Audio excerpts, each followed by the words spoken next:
Hello, dear friends. I've just released a new audiobook narration.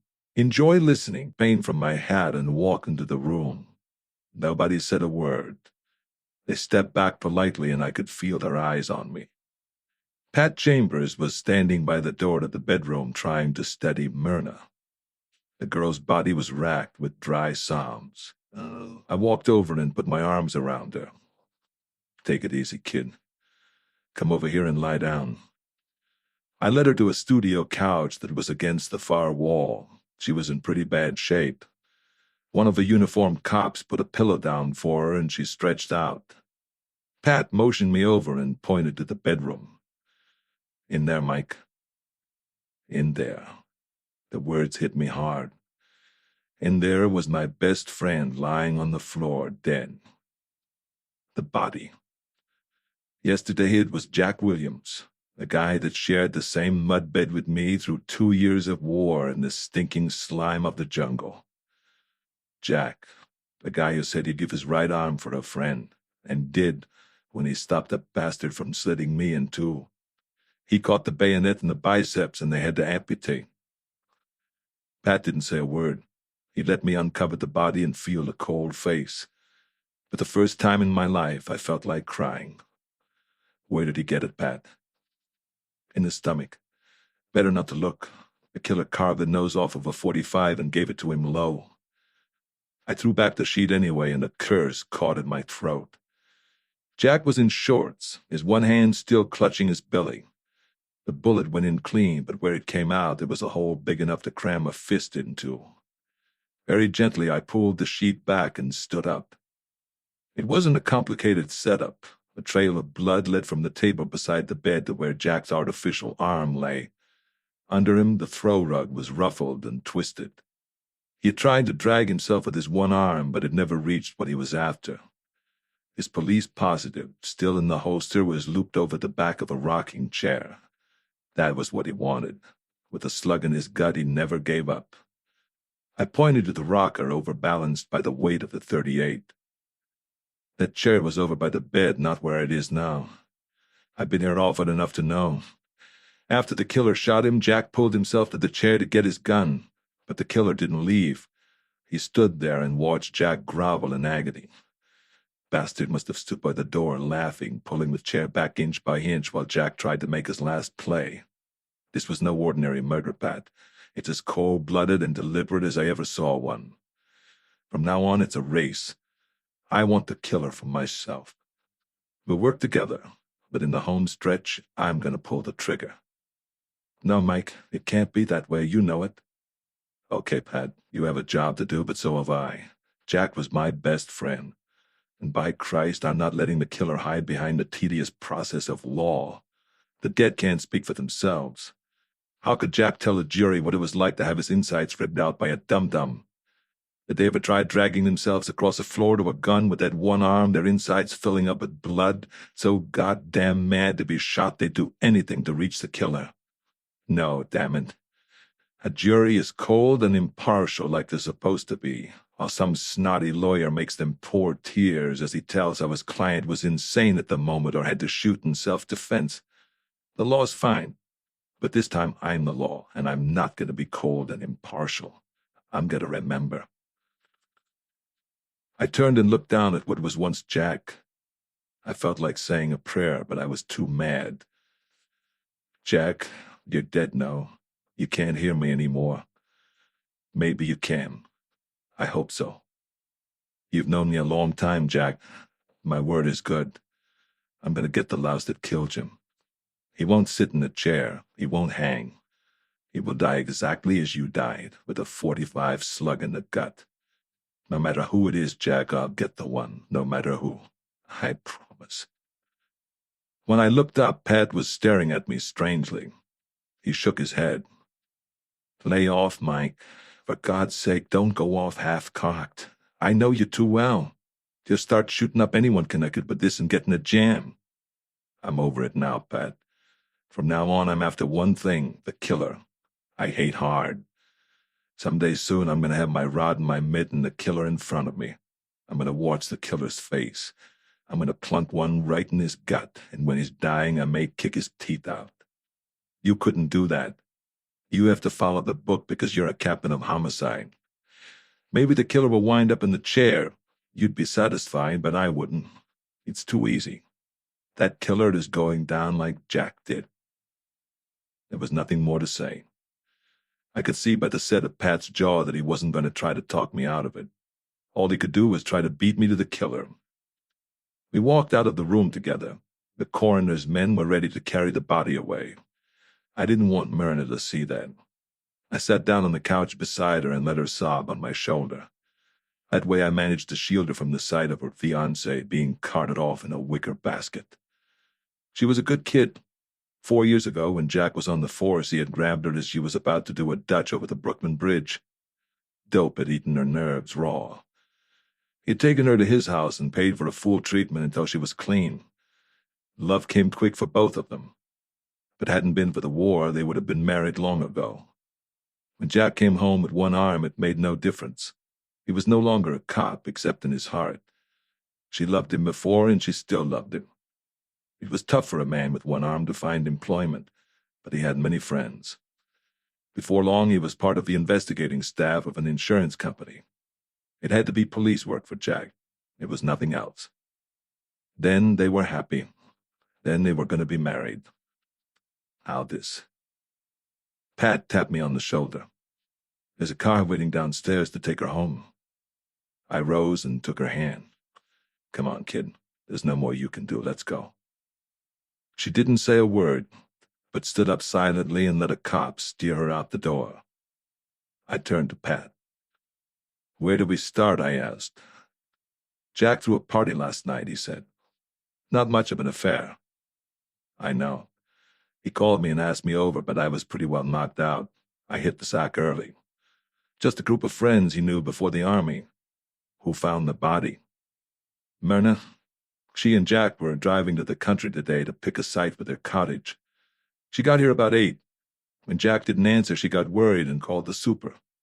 He knew her and let her in. The coroner guesses he got it about 3:15. We can't find anybody who heard anything. Could have been a silencer." "What about those who were here?" I asked. Pat reached in his pocket and pulled out a pad. He ripped a leaf out and handed it to me. "Here's the list Myrna gave me. She was the first to arrive. Got here at 8:30. The last one came at about 11. They spent the evening doing some light drinking and dancing, then left as a group about 1. I looked at the names Pat gave me. A few of them I knew well enough. A couple of others Jack had spoken about, but I'd never met them." "And after the party?" I asked. "It took 2 cars. The one Myrna went in belonged to Hal Kines. They drove straight to Westchester, dropping Myrna off on the way. I haven't heard from any of the others yet." "What about a motive, Mike?" I shook my head. "I don't see any yet, but I will. He wasn't killed for nothing. I'll bet this much. Whatever it was big. There's a lot here that's screwy." We took the elevator down 4 flights to the lobby, and I waited while Pat gave a briefing to reporters. And I climbed into my jalopy and headed for the Hacker building, where I had a 2-room suite I used for operations. The office was locked when I got there, and I had to kick the door before Velda opened it. I hadn't been around much lately, and I guess she was worried. She welcomed me like a bill collector. A quick bite of a look, and then her back. I followed her into my inner sanctum sanctorum. She had $1-million legs, that girl, and she didn't mind showing them. For a secretary, she was an awful distraction. She kept her coal black hair long and wore tight-fitting dresses. But don't get the idea that she was easy. I'd seen her give a few punks the brush off the hard way. She could whip off a shoe and crack a skull before you could bat an eye. Not only that, but she had a private ops ticket, and on occasions packed a flat .32 automatic, and she wasn't afraid to use it. In the 3 years she had worked for me, I had never made a pass at her. Not that I didn't want to, but it would have been striking too close to home. When she turned around, she threw a thick packet on my desk. "Here's all the information I could get on those who were at the party last night." I looked at her sharply. "How did you know about Jack?" Velda wrinkled her pretty face into a cute grin. "Tom Dugan of the Chronicle remembered that you and Jack were good friends. He called to see what he could get and wound up giving me all the info he had. Most of the gang at the party were listed in your files. Nothing sensational. I got a little more data from Tom, character sketches and some society reports. Mostly they were people Jack had met in the past and liked. I opened the packet and glanced at a sheaf of photos. Belda looked over my shoulder and guided me. Top one is Hal Kines, a med student from a university upstate. He's about 23, tall, and looks like a crewman. The next two were the Bellamy twins, 29 and unmarried, in the market for husbands. They live off some textile mills in the South that their father left them. She pointed to the next, a newspaper shot of a middle-aged guy with a broken nose. George Kalecki. I knew him pretty well. A bootlegger in the 20s, he came out of the crash with $1 million, paid up his income tax, and went society. He fooled a lot of people, but he didn't fool me. He still had his finger in a lot of games just to keep in practice. He kept a staff of lawyers on their toes to keep him clean, and they were doing a good job. Belda's notes filled in what I didn't know. He was living in Westchester, about a mile from Myrna, and Kines was staying with him. Then I remembered that Jack had met Kalecki through Hal. The kid had been a good friend of George's since they had met through a mutual acquaintance. George was putting Kines through college, but why I wasn't sure. The next shot was of Myrna. It had a complete history attached, including medical records from when Jack had made her go cold turkey. It either kills them or cures them. In Myrna's case, she made it. But she made Jack promise that he would never try to get information from her about where she got the stuff. And the way he fell for her, he was ready to do anything she asked. Here's when you're like, chum. Belda grinned at me as she pulled out a full-length photo of a gorgeous blonde taken at the beach. She stood tall and languid in a white bathing suit, long, solid legs. Under the suit, I could see the muscles of her stomach. She had incredibly wide shoulders for a woman, and they framed breasts that fought against the fabric of the suit.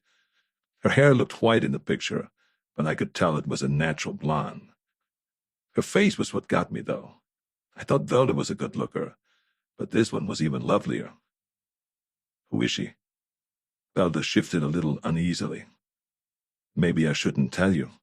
That leer on your face could get you into trouble. But it's all there. Charlotte Manning, a psychiatrist with offices on Park Avenue. She caters to a pretty ritzy clientele. I glanced at the address. Maybe this business could be combined with some pleasure. But I didn't say that to Velda. Whenever I showed up with lipstick on my shirt collar, I couldn't get 2 words out of her for a week.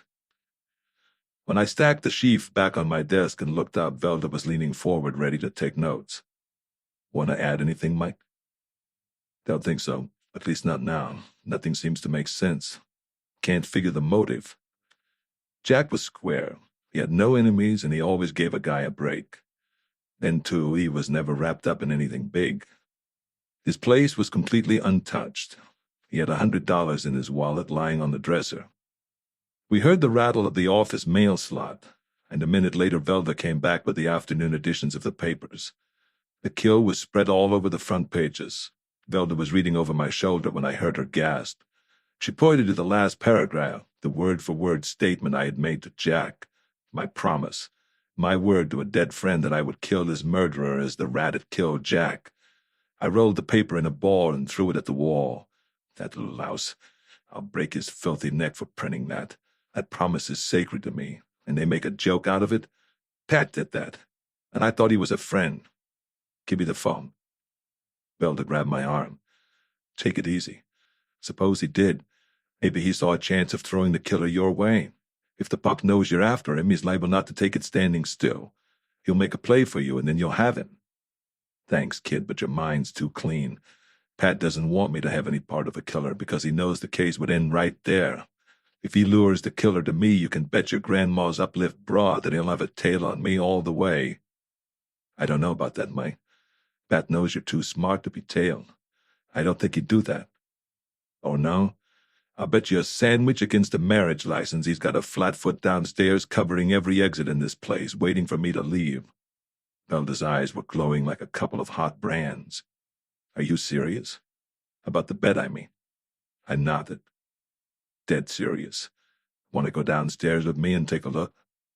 She grinned and grabbed her coat.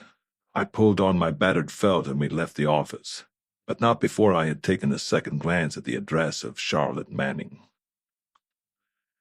Pete, the elevator operator, gave me a tight grin when we stepped into the car. I gave him an easy jab in the short ribs. "What's new with you, Pete?" "Nothing much, except I don't get to sit down on the job anymore." I laughed to myself. Velda had lost the bet already. That little exchange was a code Pete and I had rigged up years ago.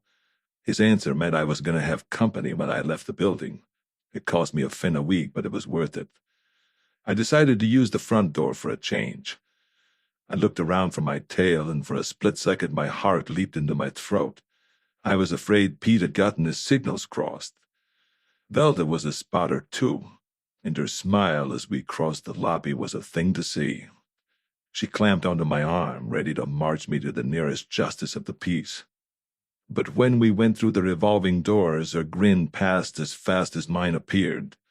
Our tail was walking in front of us. Velda said a word nice girls don't usually use. This tail was smart. We never saw where he came from. He walked a lot faster than we did, but he had forgotten to take his gun off his hip and stow it under his shoulder. Guns make a bump the size of a pumpkin when you're used to looking for them. When I reached the garage, he was nowhere in sight, and I didn't waste time looking for him. I backed the car out, and Velda crawled in sadly beside me. Our next stop was the automat, where she was going to buy me a sandwich. I dumped Velda at her hairdresser's after we ate, then headed north to Westchester. I hadn't planned to call on George Kalecki until the following day, but a call to Charlotte Manning's office dealt that one out. She had left for home, and the winch in the reception room had been instructed not to give her address. I said I'd call later. After a 20-minute drive, I pulled the bell outside a house that must have cost $250,000. A very formal butler clicked the lock and sized me up. "I'm Mike Hammer, private detective. Kalecki in?" I flashed my tin, but he wasn't impressed. He told me he was rather afraid that Mr. Kalecki was indisposed at the moment. I put my hand lightly on his chest. "Well, you tell him to undispose himself right away and get his tail down here, or I'll go get him." The butler looked me over again and must have decided that I meant what I said. He nodded, took my hat, and led me to an oversized library. George Kalecki wasn't long coming. The door banged open, and a gray-haired guy a little stouter than his picture came in. He didn't waste words. "How dare you come in here after my man informed you that I was not to be disturbed?" I lit a butt and blew smoke into his face. "Don't give me that stuff, chum. You know why I'm here. Did Hal Kines come in with you after the party?" He choked a little and just nodded reluctantly. "Did anyone besides Hal see you come in?" "I don't think so, but his word is good enough." I sneered in his face. "The hell it is. You're both murder suspects." Kalecki turned pale when I said that. His mouth worked a little, and he looked ready to kill me. "How dare you say that? Jack Williams died hours after I left. The police—" I took a step forward and gathered a handful of his shirt in my fist. "Listen to me, you ugly little crook. I'm talking language you can understand. I'm not worried about the cops. If you're under suspicion, it's to me. I'm the one that counts, because when I find the one that did it, he dies. Even if I can't prove it, he dies anyway. In fact, I don't have to be convinced too strongly. Before I'm done, I may shoot up a lot of snotty punks like you. But you can bet that one of them will have been the one I was after. And for the rest, tough luck." I shoved him back toward an end table in time to push myself aside far enough to keep from getting brain. A crockery vase smashed on my shoulder and shattered in 100 fragments. I ducked and whirled at the same time. A fist came flying over my head, and I blocked it with my left. I didn't wait. I let fly a wicked punch that landed low, then came up with the top of my skull and rammed the point of a jaw with crunching impact. Hal Kines hit the floor and lay there motionless. "You're certainly not training him right, George. Time was when you stood behind the chopper yourself. Now you let a college kid do your blasting, and in a house full of mirrors he tries to sneak up behind me?" He didn't say anything. He found a chair and slid into it, his eyes narrow slits of hate. The Kines kid was beginning to stir. I prodded him in the ribs with my toe until he sat up, Then I reached down, grabbed him under the arm, yanked him to his feet, and shoved him into the sofa. After that, George was sullen, but he talked. His story checked with Myrna's up to where they dropped her. Then what, I asked. Oh, for Pete's sake, Hal cut in. We had a highball and went to bed. What else do you think we did? I don't know, maybe you sleep together. Hal stood up in front of me, his face a red mask of fury. I put my mitt in his face and shoved him back on the sofa. Or maybe you don't sleep together, which means that either one of you had plenty of time to take the car and make the run to town and knock off Jack and get back here without anyone's noticing it. If you do sleep together, you both could have done it. If either of you thinks you're clean, you'd better think again. And if either of you is tapped for the hot seat, you'd do a lot better letting Pat Chambers pick you up. At least that way you'll live through a trial. Someone calling me? A voice said from the doorway. I spun around. Pat was framed in the hardwood paneling, wearing his ever-present grin. Klei got up from the overstuffed cushions and walked to Pat. His old bluster was back. Officer, I demand the arrest of this man at once. He broke into my home and insulted me and my guest. Look at the bruise on Hal's jaw. Tell him what happened, Hal. Hal saw me watching him. He saw Pat standing 10 feet away with his hands in his pockets and apparently no desire to stop what might happen. It must have suddenly hit him that Jack had been a cop and Pat was a cop and Jack had been killed. You don't kill a cop and get away with it. Nothing happened, he said. Klei turned on him. You stinking little liar, tell the truth. What are you afraid of, this dirty two-bit Seamus? No, George, I said quietly. He's afraid of this. I swung on him with all of my 190 pounds. My fist went up to my wrist in his stomach. He flopped to the floor, vomiting his lungs out, his face gradually turning purple. Hal just looked. For a second, I could have sworn I saw a satisfied leer across his swollen face. Outside, Pat had to wake up my tail, and the three of us drove in tandem back to the city.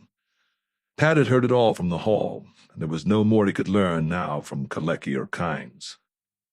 Back at the precinct, Pat drew a folder out of a filing cabinet. I noticed the label. It read, Myrna Devlin. He sat down and shook out the contents. It had everything on her that I had, and more. What's the angle, Pat? Are you connecting Myrna with this? If you are, you're barking up the wrong tree.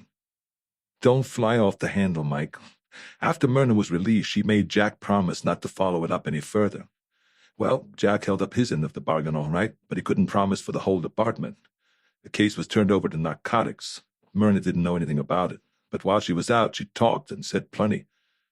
Narcotics was able to snare a ring that was operating around the city, but during the raid there was some shooting, and the one guy that would have been able to spill the beans caught one in the head. It took a while to track the outfit down, nearly a year. It didn't stop even then. The outfit was working interstate, and the feds were onto it.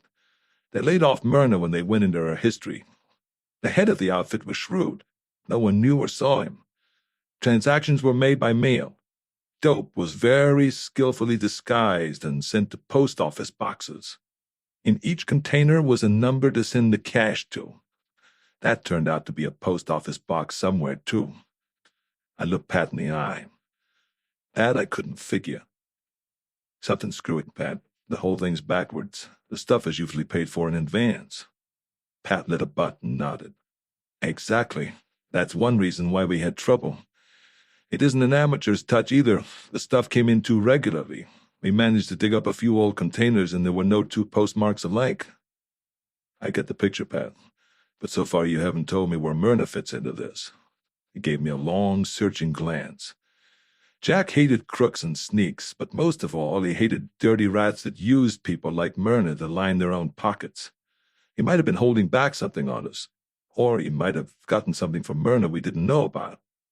I hate to disillusion you, Pat, but you're wrong. It must have been something he had known all along that suddenly became important, or something he recently found out. The killer knew that Jack had some poop which would mean exposure, or worse. To protect himself, the killer knocked Jack off. I picked up my battered hat and stretched. Got a blow, pal. I'm not on an expense account this time. Thanks for the try, anyway. My tail was waiting for me, trying to look inconspicuous in a crowd of cigar-smoking detectives in the anteroom. As I stepped outside, I flattened myself into a niche in the brick wall. The guy came out, stopped, and looked frantically up and down the street. I stepped out and tapped him on the shoulder. Instead of playing cops and robbers, why not just walk along with me? He didn't quite know what to say, so he growled something and climbed into my car with me. When I hit the main stem, I went down a side street and pulled up in front of a little hotel I'd used. I got out with my tail right behind me, went through the revolving door, and kept right on going until I was outside, where I went in. I bent down and stuck a rubber wedge I had taken from my car window into the door and walked back to the car.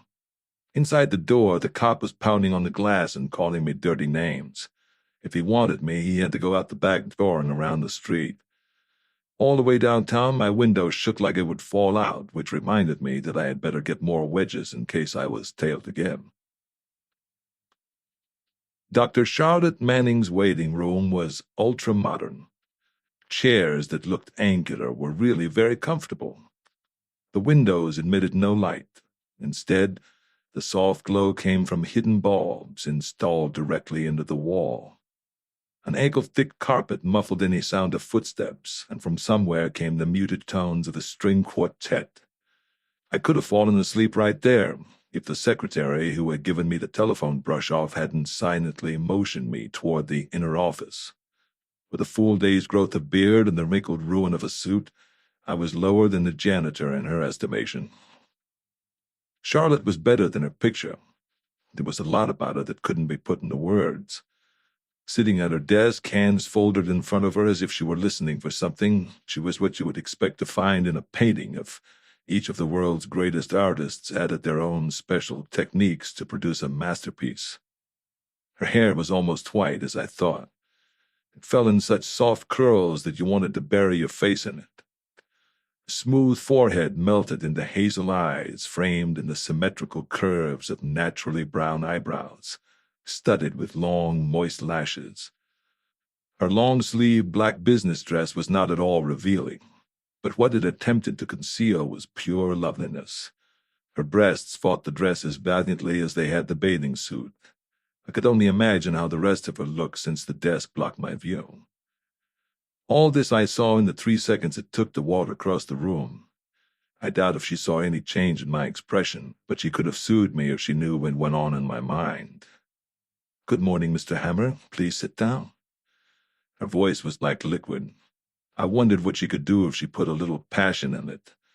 I sat in the chair beside her, and she swung around to meet my eyes with a steady, direct gaze.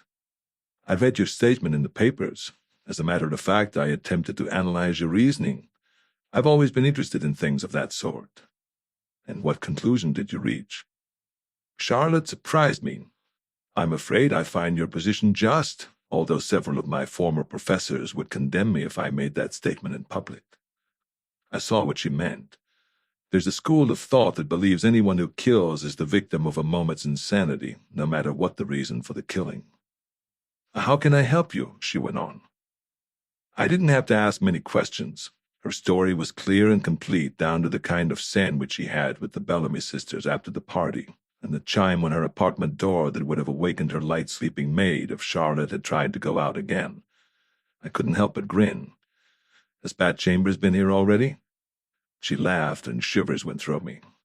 She radiated sex in every manner and gesture. "This morning, but much earlier," she said. "He came, he saw, and he suspected. By now he must be checking my story." "One more thing," I asked. "When did you first meet Jack Williams?" "I'm afraid I'm not able to reveal that." I shook my head. "If you mean Myrna, I was in on the ground floor there." She seemed surprised at that, but hesitated only a moment before opening up. She had been Myrna's analyst during the cure. Jack had called her when the pain and convulsions started. He had been worried about what the mental strain could do. After Myrna's release, their professional relationship had ended. "Well, I guess that's all then. I do have some other things I would like to discuss with you, but I want to do a little checking first."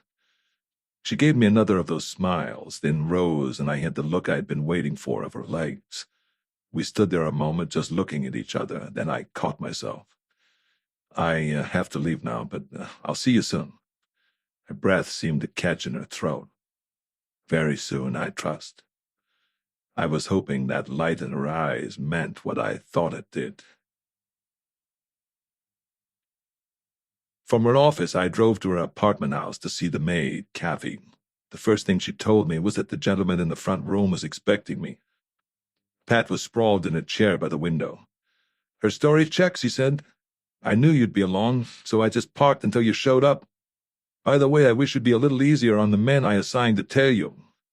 Just for your own protection, Mike." Pat let his head fall back and closed his eyes. I looked around the room. Like her office, Charlotte Manning's apartment was furnished in excellent taste. It had a casual air that made it look lived in, yet everything was in order. It wasn't large, then it had no reason to be. Charlotte lived alone with one maid. A wide hallway opened off the living room and led to a bedroom, kitchen, and bathroom. The maid's room was beside the foyer. Directly opposite the hassock I was parked on was a sofa a full 6 feet long. It gave me ideas, but it was no time to play wolf. Yet. I nudged Pat with my foot. "Don't let's be going to sleep, chum. You're on taxpayers' time." He came out of his reverie with a start. "Only giving you time to size things up, Junior. Let's roll." Kathy, the maid, came scurrying in when she heard us leaving. She opened the door and I heard the chimes Charlotte had spoken of. "Does the gong go off when the bell rings, too?" I asked her. She told me yes, and when the door opened, too. When Kathy wasn't home, Charlotte had to answer the door herself. Sometimes, when she was busy in the dark room and couldn't interrupt her work, she'd leave the door unlocked. That way she knew when someone came in. So Charlotte made a hobby of photography. I reminded myself to brush up on details so we'd have something to talk about the next time.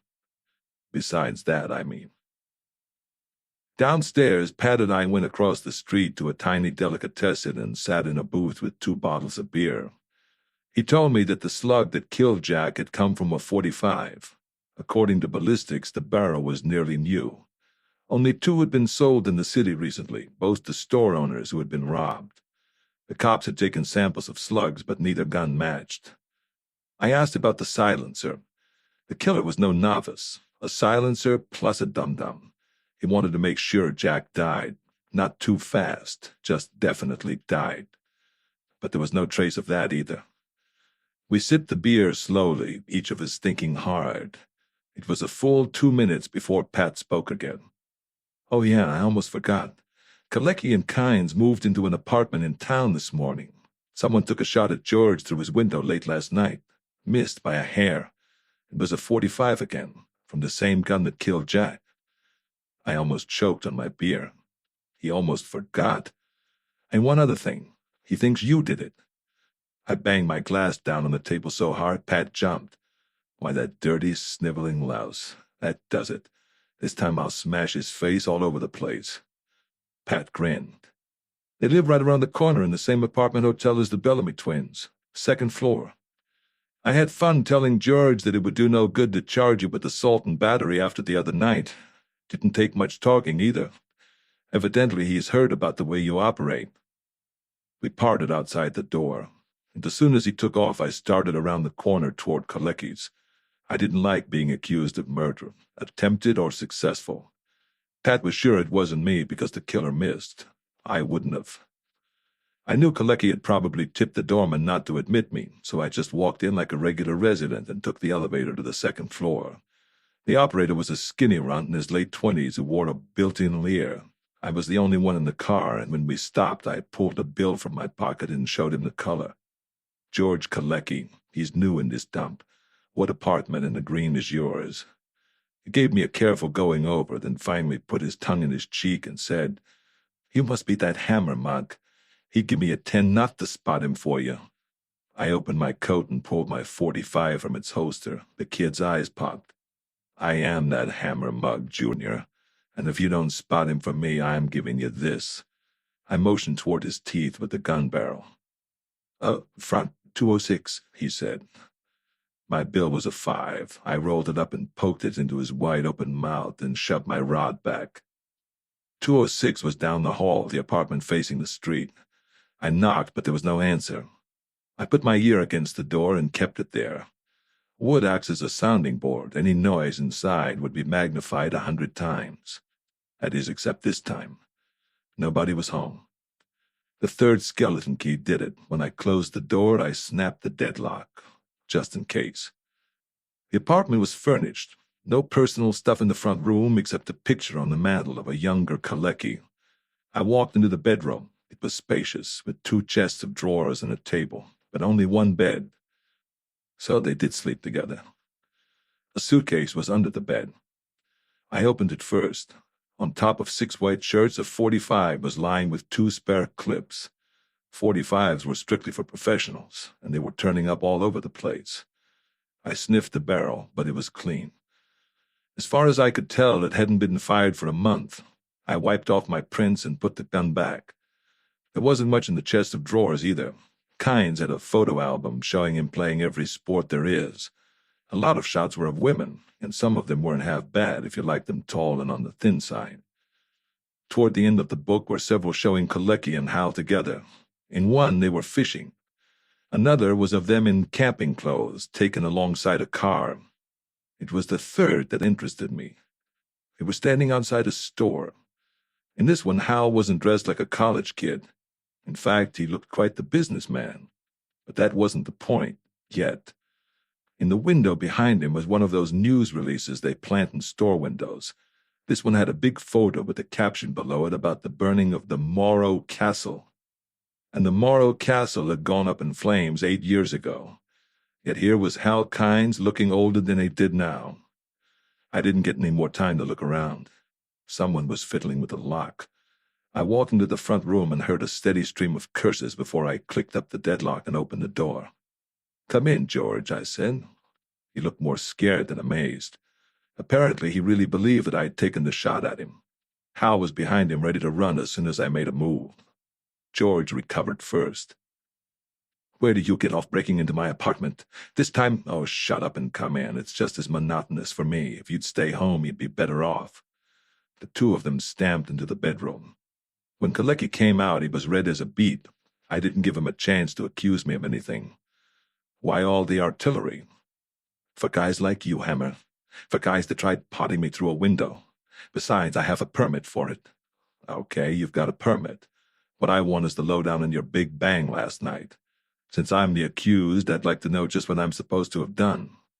If you're smart, you'll talk. That gun was the killer's gun, and I want the killer. He made one try for you and missed, so you can bet your boots there'll be another." Little lines of fear raced around his eyes. The guy was scared. A nervous tick tugged at the corner of his mouth. "I still see nothing I can tell you that could help." "You can begin with why you were being shot at." Little beads of sweat were popping out on his forehead. "How should I know? I've made enemies in my time." I leaned forward. "You're not thinking enough. You and Jack had something in common. What was it? Did you have something on somebody that Jack tumbled into? When you answer that one, you'll have your killer. Now, do I bang your head on the floor to help you remember, or do you think for yourself?" He stood up straight and paced across the room. The thought of being on a kill list had him half bugs. I can't say. If there's anything, it's a mistake. I didn't know Jack long. Hal knew him. He made him through Dr. Manning. Do you think I want to get knocked off?" That was an angle I had forgotten.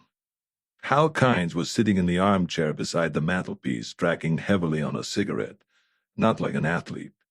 I still couldn't get out of my mind the picture of Hal 8 years ago. He had to be a young punk then, but he looked older than he did today. Maybe it was an abandoned store and the picture had been there for years. "Okay, Hal, how do you know Dr. Manning? A babe like that plays ball in a bigger league than you can pay admission to see." He wanted to blow smoke at me, but he didn't dare. She came to school last year and gave a lecture on practical psychology. That's my major. She invited several students to visit her clinic in New York. I was one of them. She became interested in my work and assisted me, that's all." "And what about Jack? When did you meet him?" "Shortly after. Dr. Manning took me to his apartment for supper with him and Myrna. I'd gotten into a drunken brawl after a football game. I guess we went too far and wrecked the joint. Jack knew the proprietor, so instead of being arrested, we paid for the place. The next week, I was studying the case history of a homicidal maniac in the city wards when I met him again. We became rather good friends. I was glad to know him. He helped me with my work by getting me into places where I ordinarily couldn't go. For the life of me, I couldn't make anything of it. There was nothing more to be gained by hanging around these two, so I slapped my hat on and walked toward the door. Neither thought to say so long. I slammed the door as hard as I could. Outside, I wondered how and when George had gotten hold of that .45. Pat had said that none of those at the party had ever owned a gun, yet George had one and a permit to carry it, or at least he said so. Well, if anything else popped up where a .45 was involved, I'd know one place to look. The Bellamy twins lived on the 5th floor. Their apartment was in the same position as Klei's. The only difference was that they answered the bell. The door had a chain lock on the inside, and a vaguely pretty face was meeting mine through the 6-inch opening.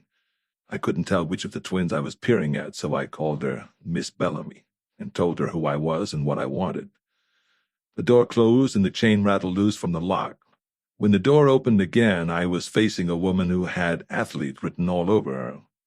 Her skin was brown, and her arms and shoulders were as smooth-muscled as a statue's.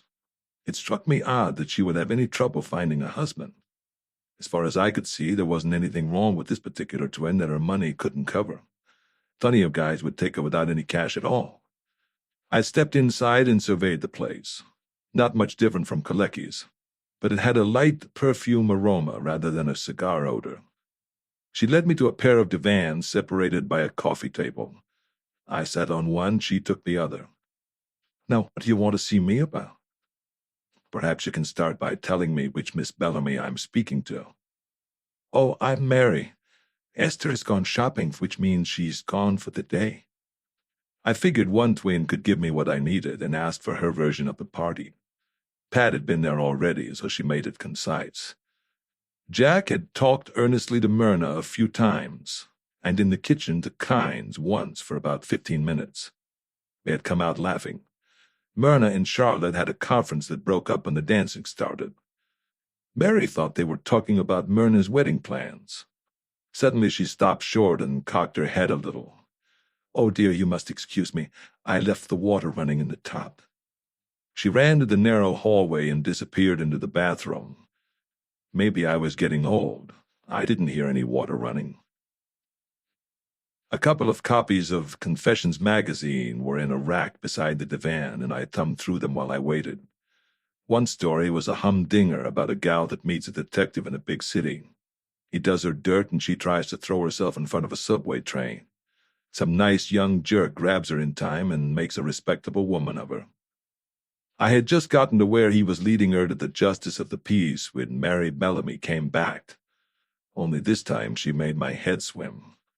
Instead of the gray suit she had on before, she was wearing a sheer pink negligee. Her hair was down and her face looked clean and strong. Whether or not she planned it, I don't know, but she passed momentarily in front of the light streaming in from the window, and I could see everything she had on, and it wasn't much. She smiled and sat beside me.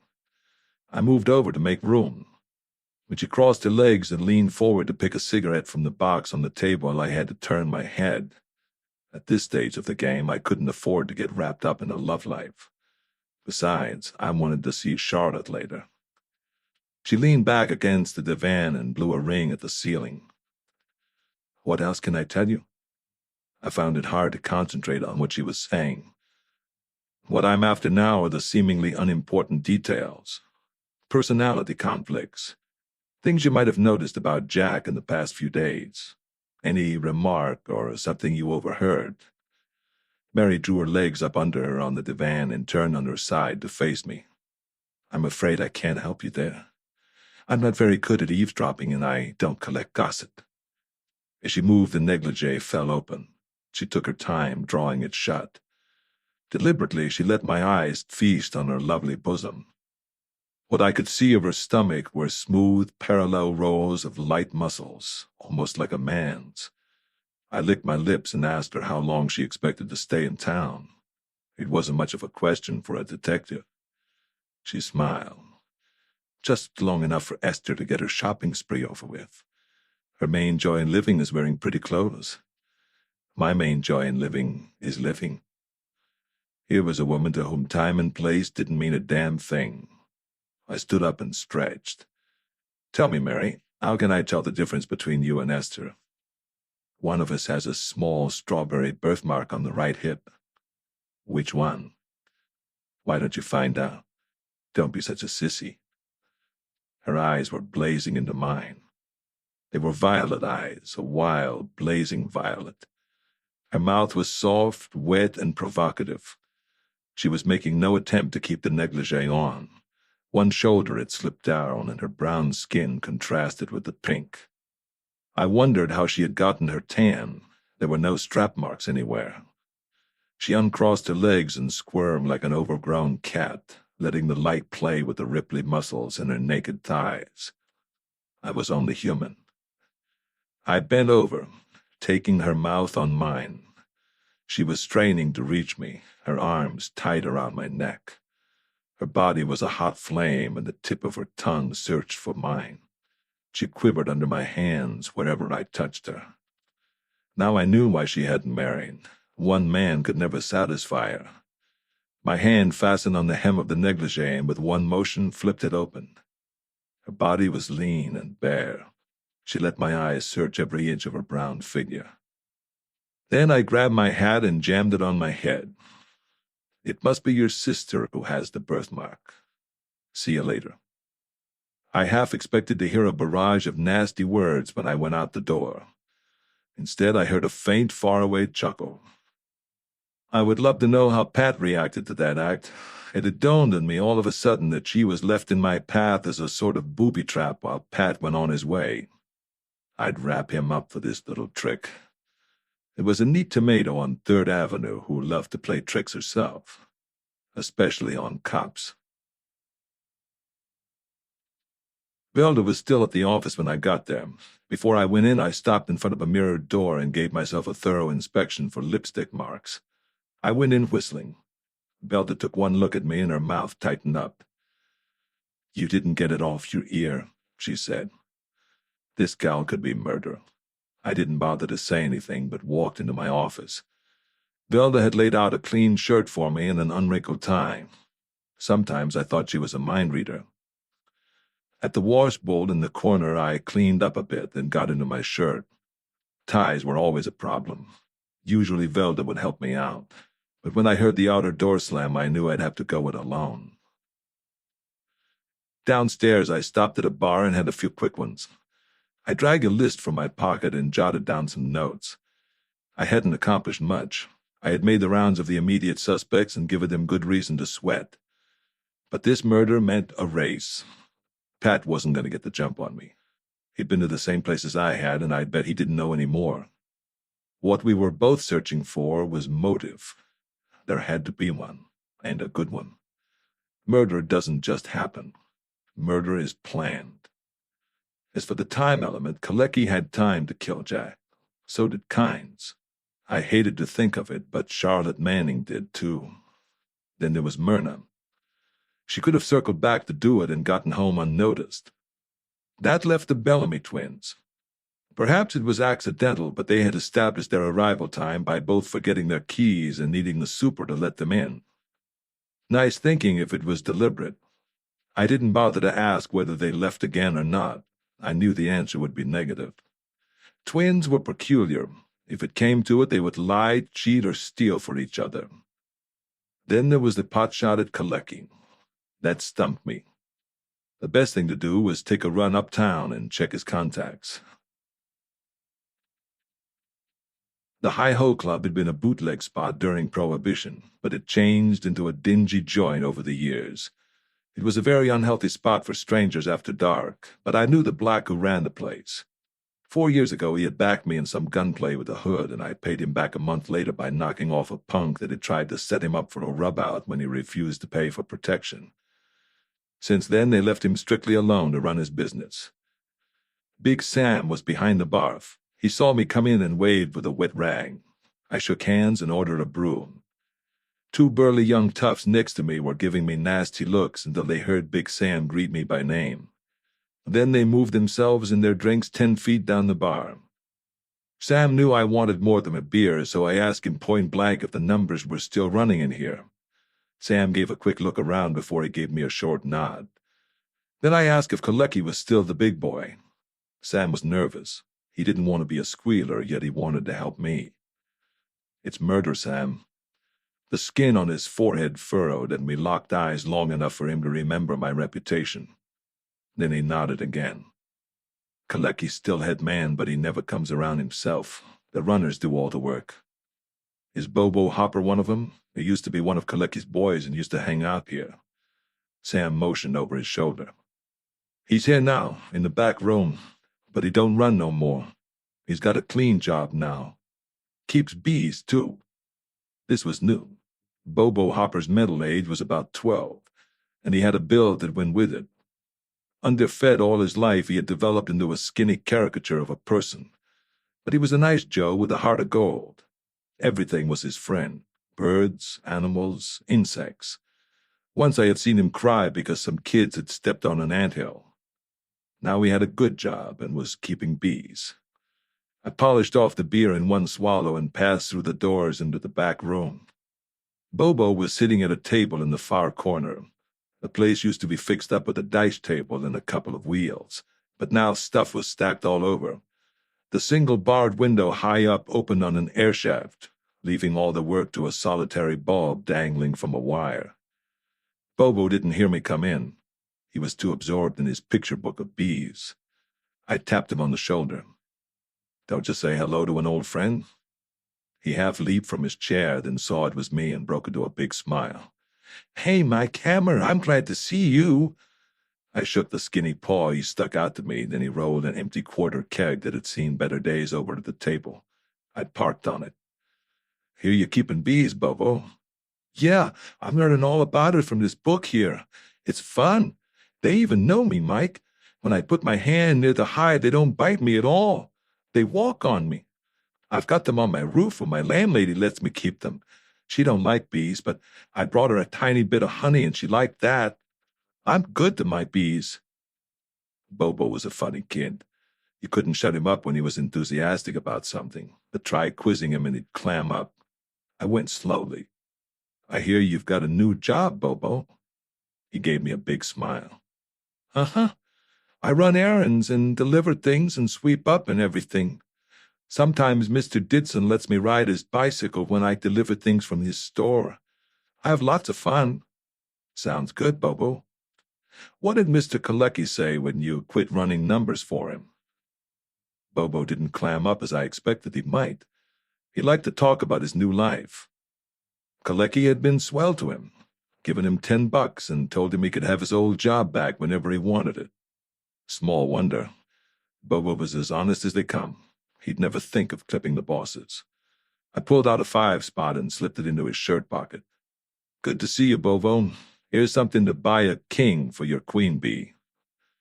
And I was waving so long to Sam, Bobo came running out of the back room holding up the 5. Hey, Mike, queens don't need no kings. I can't buy a king bee. Sure you can, Bobo. All queens have to have kings. Ask Sam, he'll tell you. When I left, Bobo was trying to find out from Sam if it was true. He'd probably spend the rest of his life getting the answer. The drive home took longer than I had expected. Traffic was heavy, and it was nearly 6 when I got there. A hot and cold shower made me feel fine. I got rid of my beard, brushed my teeth, and climbed into some fresh clothes. For a moment, I wondered if it would be decent to carry my .45 when calling on a lady, but habit got the better of me. I slipped the holster on over my shirt, shot a few drops of oil in the slide mechanism, and checked the clip. Anyway, I thought my suit wouldn't fit right unless old Ironsides was inside it. The road in front of Charlotte's house was lined with cars, so I drove around the block and slid in between a black sedan and a club coupe. I rang the downstairs bell. A moment later, the buzzer clicked and I walked in. The maid was at the door to greet me, but this time she had on her hat and coat. Come right in, Mr. Hammer, she said. Dr. Manning is expecting you. At that, I really raised my eyebrows. I nodded to the maid as she left and sat on the couch. When Charlotte came in, I took the warm hand she offered me and asked her about expecting me. I'm just vain, I guess. I was hoping so hard you'd call tonight that I got ready for you. Like my dress? She swirled in front of me and glanced over her shoulder at my face. Gone was the psychiatrist. Here was Charlotte Manning, the woman. Her dress was a tight-fitting blue silk jersey that clung to her like she was wet. Her hair hung long and yellow to her neck, little tight curls that sparkled. Even her eyes had cupids in them. Under the dress, her body was superb, unlike what I had imagined the first time. She was slimmer, her waist thin, but her shoulders broad. Her breasts were laughing things that were firmly in place, although I could see no strap marks of a restraining bra. Her legs were encased in sheer nylons and set in high heels, making her almost as tall as I was.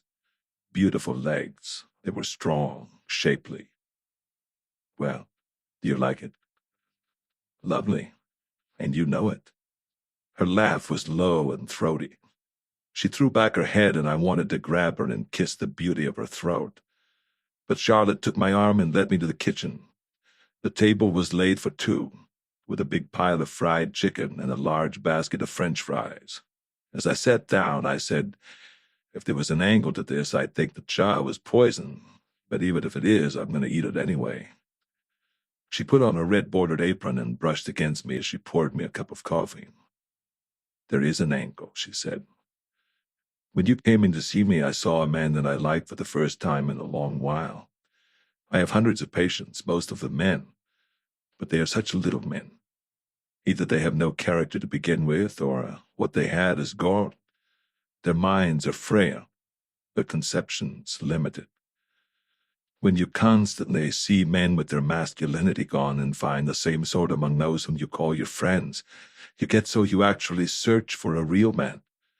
I diagnosed you the moment you set foot in my office. I saw a man who was used to living and making life obey the rules he set down. Your body is huge. Your mind is the same. No repressions. I wiped my mouth. I've got an obsession, though. I want a killer. I want to shoot a killer. I watched her over a drumstick, chewing a mile a minute on the succulent dark meat.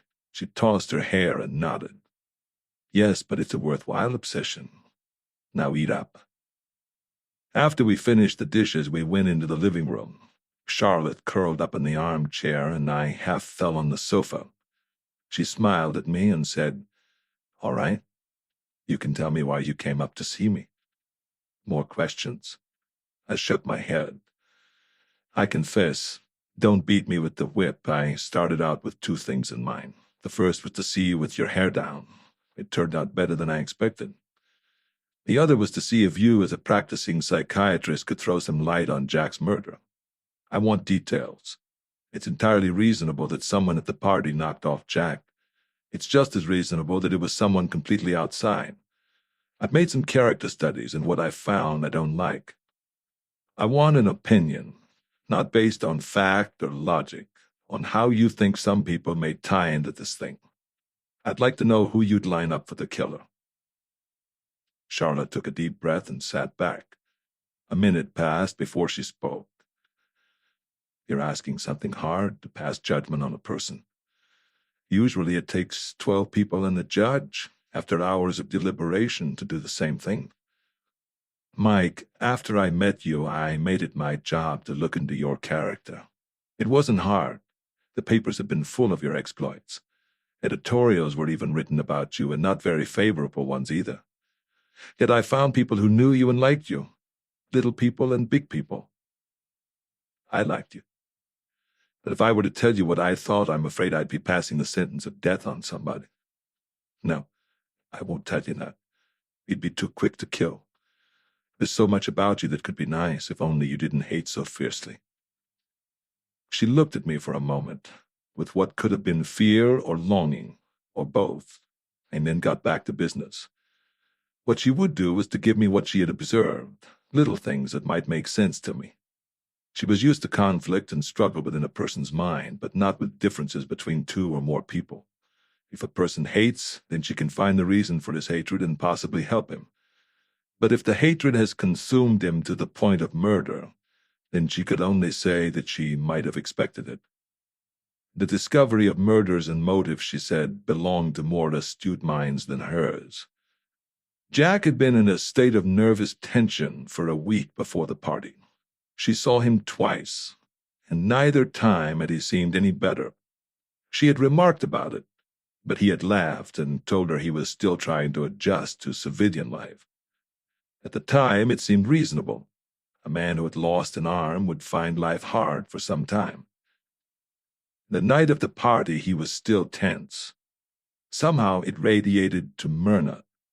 She was worried about him anyway, and Charlotte could see that she was nearly as upset as he was.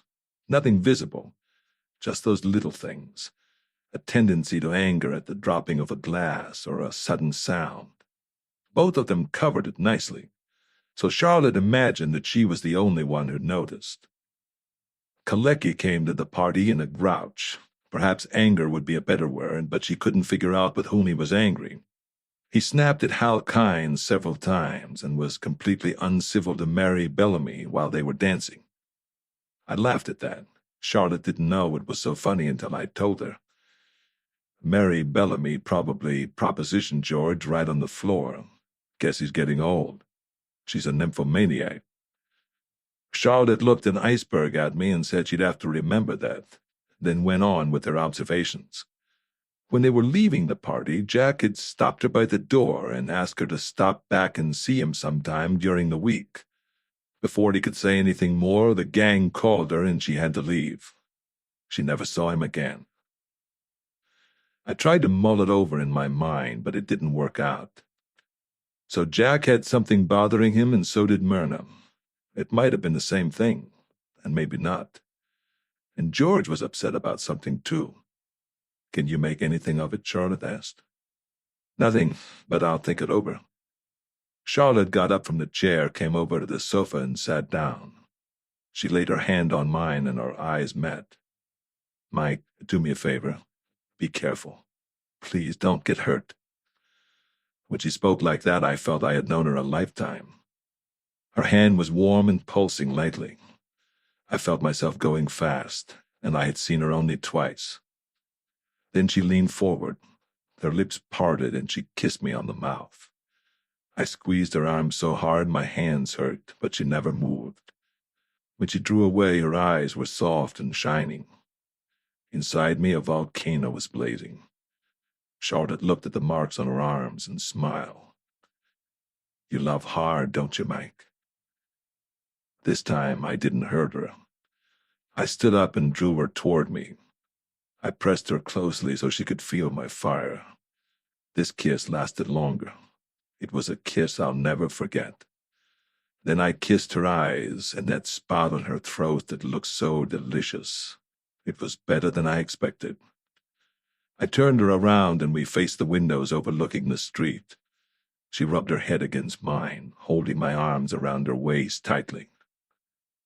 I'm going now, I said. If I don't, I'll never leave. She tilted her head up and I kissed her nose. I understand, she said. But whenever you want me, I'll be here. Just come and get me. I kissed her again, lightly this time, then went to the door. She handed me my hat and pushed back my hair. I hardly remember getting to my car. All I could think of was her face and that lovely body, the way she kissed and the intensity in her eyes. I stopped on Broadway for a drink to clear my head. It didn't help, so I went home and hit the sack earlier than usual. I woke before the alarm went off, which is pretty unusual. After the quick shower and shave, I dressed leisurely and drove to Jack's apartment. The police had taken away their watchdog, but the door was still sealed. I didn't want to get in touch with the DA's office by breaking in, so I looked around a bit. I had just about given up when I remembered that the bathroom window bordered on an air shaft, and directly opposite was another window. I walked around the hall and knocked on the door.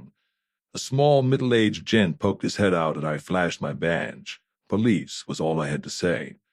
He didn't bother looking the badge over. Right then he was probably thinking of some red light he ran a month ago. I told him I had to check to see if someone could have lowered himself on a rope and gotten into Jack's apartment. The guy sighed with relief, opened the door wide, and led me to his bathroom. I pushed up the window. It was some job. This modest guy, fearing someone might peek, must never have opened it. When it went up, a shower of splinters fluttered to the floor. There was Jack's bathroom, all right. A space of 3 feet separated the two walls. I worked myself to the outside sill while the little guy held my belt to steady me. Then I let myself fall forward. The guy let out a shriek, but all I did was stick my hands out and lean against the opposite wall. The bathroom window went up easily. I pulled myself across the space, thanked the guy, and slithered inside. Nothing had been moved much. Where Jack's body had lain were chalk marks outlining the position. His artificial arms still on the bed. The only thing gone was his gun, and stuck in the empty holster was a note. I pulled it out and read it.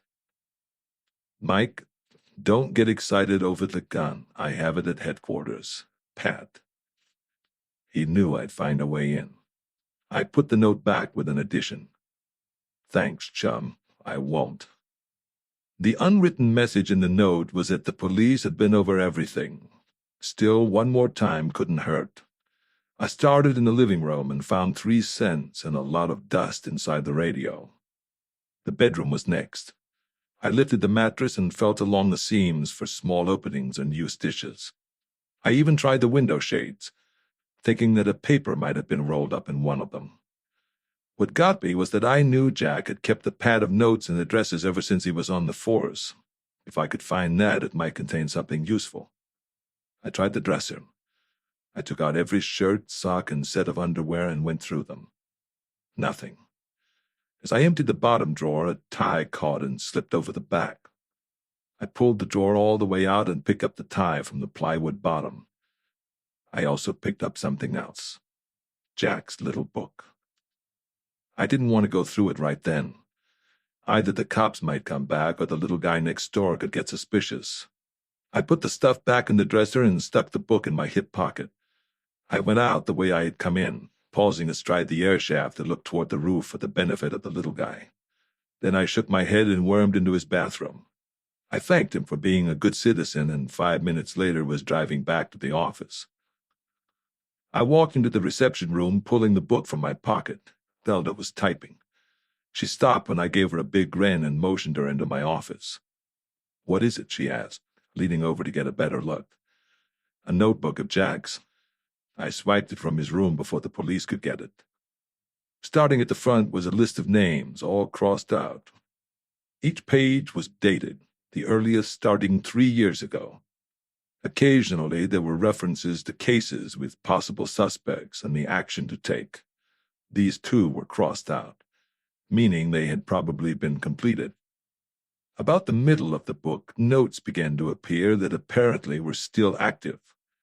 I jotted down these, and Belda checked them against news clippings in my files. When she finished, she laid down my notes with the word "solved" after each. Evidently, these cases had been cleared up when Jack was in the Army. I wasn't getting much at all from this. The next few pages were personal notes and figures. Then alone on one page, one note stood out. Eileen Vickers, family still in Poughkeepsie. She must have been a girl from home. Jack had been born in Poughkeepsie and lived there until he went to college. Then after some pages with instructions from the insurance company, Eileen Vickers' name cropped up again. This time the note read, Saw Evie again. Call family.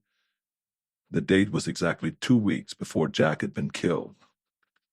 She turned up again 5 pages further on. R.H. Vickers, care of Hopper, Poughkeepsie. Call after 6. Evie, alias Mary Wright. No address. I thumbed through the pages quickly, and there she was again. E.V., call family, bad shape. Trace and raid 36904, the 29th. Today was the 29th. There was 1 page left, like an afterthought. Ask C.M. what she can do. C.M. Charlotte Manning. It was a reference to Jack's warning her to stop back during the week, but he never got the chance to see her. I reached for the phone and got Hopper's number in Poughkeepsie. Then I called. He had a timid voice and a reluctance to talk too much. He admitted that Vickers lived there, but didn't think Vickers would talk about his daughter. Vickers hadn't seen her since she had gone to college. She'd become tangled in a sinful life with a young man, and as far as Vickers was concerned, she might as well be dead. Hopper was sure he'd have no more to do with her. I thanked him and hung up. When I turned to Velda, she was staring at the number I had jotted down. 36904. Mike, do you know what this is? She took a pencil from her pocket and wrote the number another way. XX36904. It was a phone number, and if I could fill in the X's with exchange initials, I'd have it. I jumped up and went to the files. There was something vaguely familiar about the number. I remembered a card I had taken from a pimp. The runt had tried to sell me a deal, and I had slapped him silly for it. I picked a folder from the file and spread the contents on the desk. There it was. Learn to dance, 20 beautiful girls. On the back was a number, LU36904. Velda took it from my hand and read it. What is it, Mike? The number of a call house. If I'm not mistaken, that's where I'm going to find the Vickers girl. I reached for the phone, but Velda put out her hand to stop me. You're not actually going there, are you? For Pete's sake, honey, do I look like a dope? I'm not buying. I ran my fingers through her hair and dialed the number. A couple of minutes later, Pete Sterling had booked for the night. All it took was a promise to bring cash and to ring 3 longs and a short at the front door. This time I left my heap halfway down the block. The number I wanted turned out to be an old brownstone 3 stories high. This was no regular red light district, just a good spot for what went on. An old, quiet neighborhood, patrolled several times nightly by a friendly cop. There were a few struggling businesses in the basement apartments, but no kids. The street was too dull for them. No drunks lounging in doorways either. I pushed the button 3 longs and a short. When the door opened, it wasn't the frowsy blonde I had expected. This woman was about 50, and her dress was conservative and neat. She had her hair done up in a roll with only the slightest suggestion of makeup. She looked like somebody's mother. Pete Sterling, I said. She asked me in politely, closed the door, then motioned me toward the sitting room off the hall. The transformation was startling. Unlike the dull exterior, this room was alive. The furniture was modern yet comfortable. The walls were paneled in rich mahogany to blend with the redecorated mantel and the graceful staircase that curved down into the far end of the room. The windows were completely blocked off with velvet curtains. Upstairs a radio was playing, but there was no other sound. The woman sat down, motioning me to be seated opposite her. "You told me on the phone," she said, "that you had met one of our agents. Which one was it?" "A ratty little guy. I slapped him around some." She gave me a tight smile. "Yes, I remember, Mr. Hammer. He had to take the week off." If she thought she'd catch me jumping, she was crazy. "How'd you spot me?" "Please don't be so modest, Mr. Hammer. You've made too many headlines to be entirely unknown. So, Mr. Sterling, would you like to go upstairs?" She stood up, smiled, and held out her hand, palm up. I fished out the 25 they had quoted me on the phone and handed it over. She led me as far as the stairs. She pushed a button on the side of the newel post, and a chime rang upstairs. A moment later a door opened, flooding the stairs with light, and a dark-haired girl wrapped in a transparent robe stood in the doorway. I took the stairs 2 at a time. She wasn't pretty, but the makeup helped. A beautiful body, though. I walked into another sitting room, but this one was well occupied. The girls were sitting there reading or smoking, blondes, brunettes, and a pair of redheads. None of them had much on. Things like this were supposed to make your heart beat faster, only I didn't react that way. I thought of Velda and Jack. Nobody gave me a tumble, so I supposed I had to make the selection. Something was here that I wanted, but I had never seen Eileen Vickers. The alias seemed the best way to go, so I asked for Mary Wright. The dark-haired receptionist eyed me up and down, then disappeared through the door. She was back a few moments later. Down the hall, next to last door. Mary Wright was seated in front of a dressing table, combing her hair. She was wearing a brassiere and a pair of step-ins, that and house slippers. She sized me up through the mirror. She might have been pretty once, but there were lines under her eyes that weren't put there by age, and she had a slight twitch in her cheek that she tried to conceal. I guess she was in her late 20s. She looked a lot older, but I accounted for that. Her profession and her past were etched into her eyes. She was a girl you could beat without getting a whimper out of her. Maybe her expression would change, but another beating more or less would mean nothing. She sat there as though she was getting ready to go out, and I was a husband casually looking for a cuffling. "Early, aren't you?" she said. "Sort of." I got in a quick look around the room, then went to an end table and examined a set of cheap books. My fingers felt under the table edge before I inspected the walls. I'd known more than one of these places that had been rigged for sound. The bed was next. I got down on my hands and knees and looked under it. No wires. Mary had been watching me curiously. "If it's a bug you're looking for, we don't have any, and the walls are soundproof besides." She stood over me. "Thanks, Eileen," I said as I got up. I thought she'd pass out. At first she got deadly white, then her eyes hardened and her lips tightened. "What's the gag, mister? Who are you?" She tightened up all over when she heard my name. She knew who I was, all right. A traceless fear crept over her. "Your father didn't send me. Nobody did.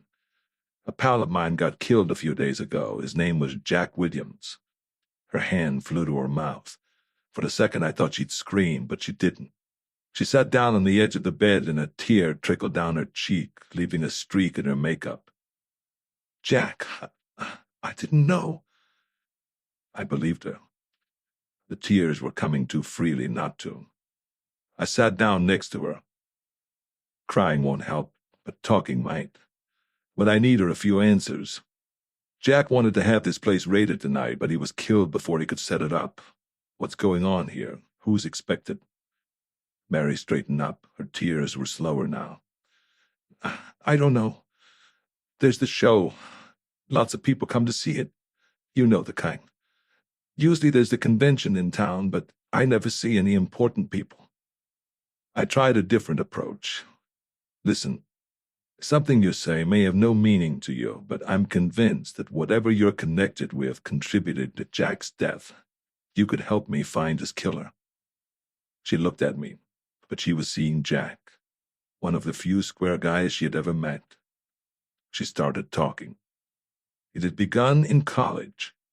She had gone to the Midwest to become a teacher. She met a guy named John Hanson, tall and good-looking. They intended to get married. 3 months later, she had to leave school. John didn't want to get married yet, so he took her to a doctor. When the operation was over, they set up an apartment. She didn't know how her folks got wind of it, but she got a letter from her father completely disowning her. That same night, John didn't come home, or the next night. He just disappeared on her. Then, inexplicably, male visitors started showing up. It was the only way she could make money. That kept on for a few weeks until her landlord kicked her out. But she didn't walk the streets. A car came and got her, and she was driven to a rooming house. Another of the girls there was streetwise and tough. Before long, Mary was telling her the sad story, but the girl only laughed. The same thing had happened to her. In fact, when Mary described John, he turned out to be the same guy who had put the other girl on the spot. In the 12 years since, Mary had moved around a lot before landing in the brownstone. I felt sorry for her, even if she didn't feel sorry for herself. I reached in my wallet and pulled out a 20 and my card. "Here's where you can locate me if you dig up anything else. I have some heavy thinking to do." She looked at me amazed. I reached out and stroked her hair. "No thanks," I said. "Just keep your eyes open." I found a different way out and hit the downstairs hall from a rickety flight of stairs half hidden behind a flowered set of drapes. The woman in charge was reading in the waiting room. "I guess I'm not as young as I used to be," I said as I grabbed my hand. She didn't bother to get up to let me out. I ran the car closer to the house. I wanted to see who might be coming to the show. Just what I was waiting for, I couldn't say. So far, the only common thread in this case was an undertone that spoke hate and violence. It was a while before a taxi pulled up in front of the stoop. A young punk in a double-breasted suit stepped out and reached back to give a hand to a greasy slob. 5 minutes later, another car drove up and a pair of dillies climbed out. The man, if you can call him that, was done up in a camel's hair coat, its skinny neck protruding above a flaming red ascot. His companion was ostensibly a woman. The only way to tell was her skirt. The rest of her was strictly male. She walked with a swagger, and he minced his way to the house, holding on to her arm. If I had an infrared camera, I could have made a fortune. Eileen probably wasn't well read enough to spot important people, but I was. There were even 4 politicians from my own ward, plus a few who hardly skipped a week without having their picture in the papers. Everyone was going in and no one was coming out. After 20 minutes more, the action died. If Jack had expected to snag somebody there, it wasn't anyone I knew about. I didn't get it. Then I did. Or at least thought I did. I started the motor and cut a U-turn in the middle of the block. I beat some red lights, then swung back to the main thoroughfare and took it straight to Jack's apartment. This time I went in the front door. I broke the seal and the flimsy padlock with my gun butt and opened the lock with one of my skeleton keys. Before I did anything else, I went to the phone, hoping it hadn't been disconnected. It hadn't. I dialed Pat's number and told him to get to Jack's quick and to bring along any books he had taken. I also told him to put the riot squad on standby. He knew me well enough not to waste time with questions. I turned on the lamp in the living room and pulled out 3 college yearbooks I had remembered seeing when I was in the apartment last time. They didn't mean much then, but they did now. While waiting for Pat, I skimmed through them. They were all from Midwestern schools. I was looking for a picture of John Hanson. It might be that simple. Jack saw Eileen after a long time and knew what she was doing. He knew what had happened to her, and he knew the guy. On the flyleaf of each book was the name and address of a second-hand bookstore near Times Square, and the tab was clean, so they had been bought recently. If Jack had tracked down the guy and approached him, he set himself up for murder. I went through them fast, then again very carefully, but there were no John Hansons. I was cursing softly when Pat came in. In as few words as possible, I told him about Jack's notepad, Eileen Vickers, and John Hanson. He saw right away where I was headed and told me that the 3 books he had taken were all yearbooks and had been opened near the body. Jack had been reading them just before he was killed. We sat down and read the books Pat had brought from cover to cover. Then we traded and read them again. John Hanson was nowhere in them. Pat pushed the stack of books away. "Where to now?" "The bookstore," I said. "Jack may have had other books. Damn it, I should have asked Eileen what school she went to." Pat thought to call the bookstore first. It was closed, but the owner was there and would wait for us. We piled into a squad car and headed for Times Square with the siren wailing. Traffic pulled aside to let us pass, and we made it in record time. The wizened little proprietor was nervous as a hen with a yard full of chicks and kept pulling at the bottom of his vest. Pat got to the point and flashed his badge. The owner remembered slowly, but finally did recall selling about 10 college yearbooks to a customer not long ago. 10. 3 were in Jack's apartment, and Pat had 3. That left 4 unaccounted for. What the guy couldn't remember were the schools they were from, but he had bought them in an estate sale that would have a list in his ledgers, somewhere. One quick look at my face and he shot off like a rabbit. He was back in a minute, with an armful of dusty ledgers, muttering that the list was someplace in them. We could see that it might be an all-night job, so Pat used his head and called headquarters for a dozen men. 10 minutes later, they were there. The guy was a hell of a bookkeeper. His handwriting was hardly legible. After a half hour, I threw down the first ledger and started on another. I was in the middle of the second when a patrolman called Pat and me over. There it was, the whole list. Bought from the estate of Ronald Murphy, a deceased book collector. While Pat was dismissing the men, I found the 4 that were missing. 1 was from the Midwest. The others were from schools in the East. Now all we had to do was find copies of the yearbook somewhere. That turned out to be as easy as a few phone calls by Pat and another short joyride, this one to the public library. Although it was late, they were waiting for us when we got to the library. An elderly gentleman looking extremely nervous and two male secretaries. The place was worse than a morgue. Our footsteps echoed hollowly through the corridors, and statues seemed to come alive as our shadows crossed them. This was no place to be in at night if you had the jitters. Pat had told him what we were looking for, and we wasted no time. The elderly librarian sent his two men into the bowels of the building, and they were back in 10 minutes with the yearbooks. Pat and I each took two and began flipping pages. I was about to turn the last leaf of the sophomore section when I stopped. I had found John Hanson. Now I had the whole picture. Just then Pat reached out and tapped my hand. He pointed to a picture. He had found John Hanson too. All 4 yearbooks had pictures of the same John Hanson. "Come on," I said. He raced after me, stopping long enough in the lobby to call for a squad. Pat really let the siren go full blast, and we threaded our way through traffic. Ahead of us we saw the blinking red light of a police truck and pulled up on it. The same cars were still there. Some cops blocked off the street and others fell in behind Pat and me. This time no 3 longs and a short. A fire axe crashed against the lock and the splintered door swung inward. Somebody screamed and others picked it up. The place was bedlam, but the cops had it under control in a minute. Pat and I didn't stick around downstairs. He let me lead the way into the room on the landing. It was empty. We took the door off the small foyer into the hall of doors and ran to the next to last on the left. The door opened at my touch, and a blast of cordite fumes stung my nostrils. Eileen Vickers was dead. Her body was completely nude as she lay on the bed, eyes staring vacantly at the wall. She had a nasty hole directly over her heart, a bullet hole made by a .45. We found John Hanson, too. He lay at the foot of the bed with his head in a puddle of his own blood and brains, and with a hole squarely between the eyes. He was a mess, this John Hanson. At least that's what he had called himself. I called him Hal Kines. The shootings had taken place not 2 minutes before we came in, and all exits to the house had been blocked off. If the killer wasn't in the crowd, he was just around the corner.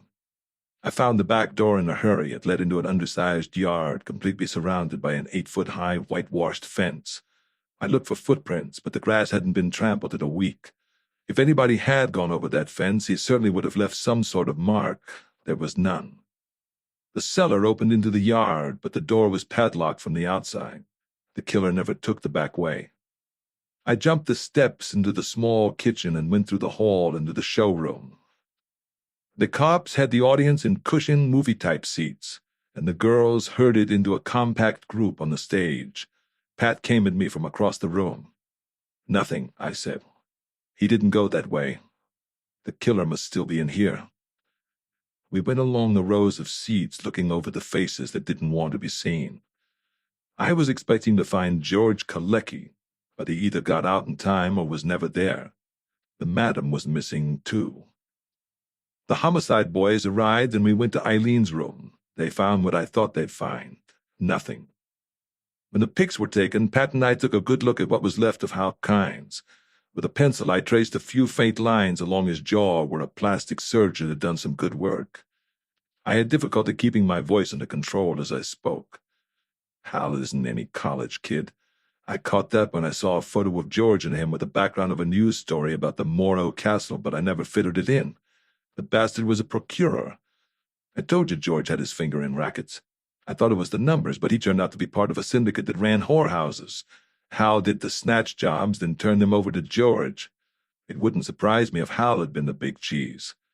He probably enjoyed going after the small-town girls attending out-of-state schools, then knocking them up and squeezing them until they wound up here.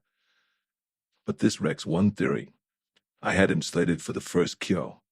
I figured Jack got onto him somehow, and maybe Hal saw the books in his apartment and got wise. Pat walked over to the wall and dug out the slug that had passed through Kines. Then he held it under the light beside the one the coroner had dug out of Eileen. "They're both .45s, Mike. Dum-dums." He didn't have to tell me that. It was the same lousy bastard that had shot Jack. Before I went looking for George Kalecki, I wanted to think about a few other things. Even if he was the killer, there were others in the racket. It was like a turkey dinner. The whole outfit would be the meal, the killer, the dessert. There had to be a break in the trail somewhere. Whatever Jack did, he did it fast. He knew right where to look for John Hanson. Even if Hal had killed Jack, how did Hal's own murderer get the gun? No, I didn't think Hal killed Jack. He might have spotted the books and told someone. That would be the killer. Or was it? Maybe the killer had only a remote tie with Hal. Then Jack was killed for another reason. And the killer, knowing there was a possibility of being traced through the tie-up, didn't take the chance and swiped the books to keep Hal clean. And that left me right up the creek again. My first stop after breakfast was Kalecki's. As I expected, Pat had been there before me and left a message with the cop on duty at the entrance. Kalecki had pulled out without bothering to pack. Charlotte had left a message for me, too.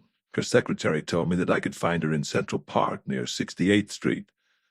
A peanut vendor had just finished giving me change when I saw Charlotte pushing a baby carriage toward me and waving to catch my attention.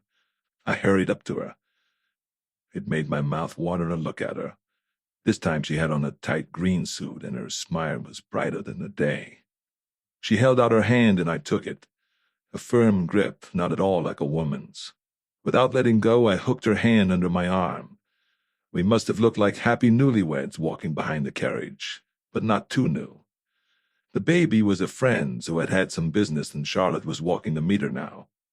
It was a fine day, the sun was warm. I hated to spoil it, but she had to know.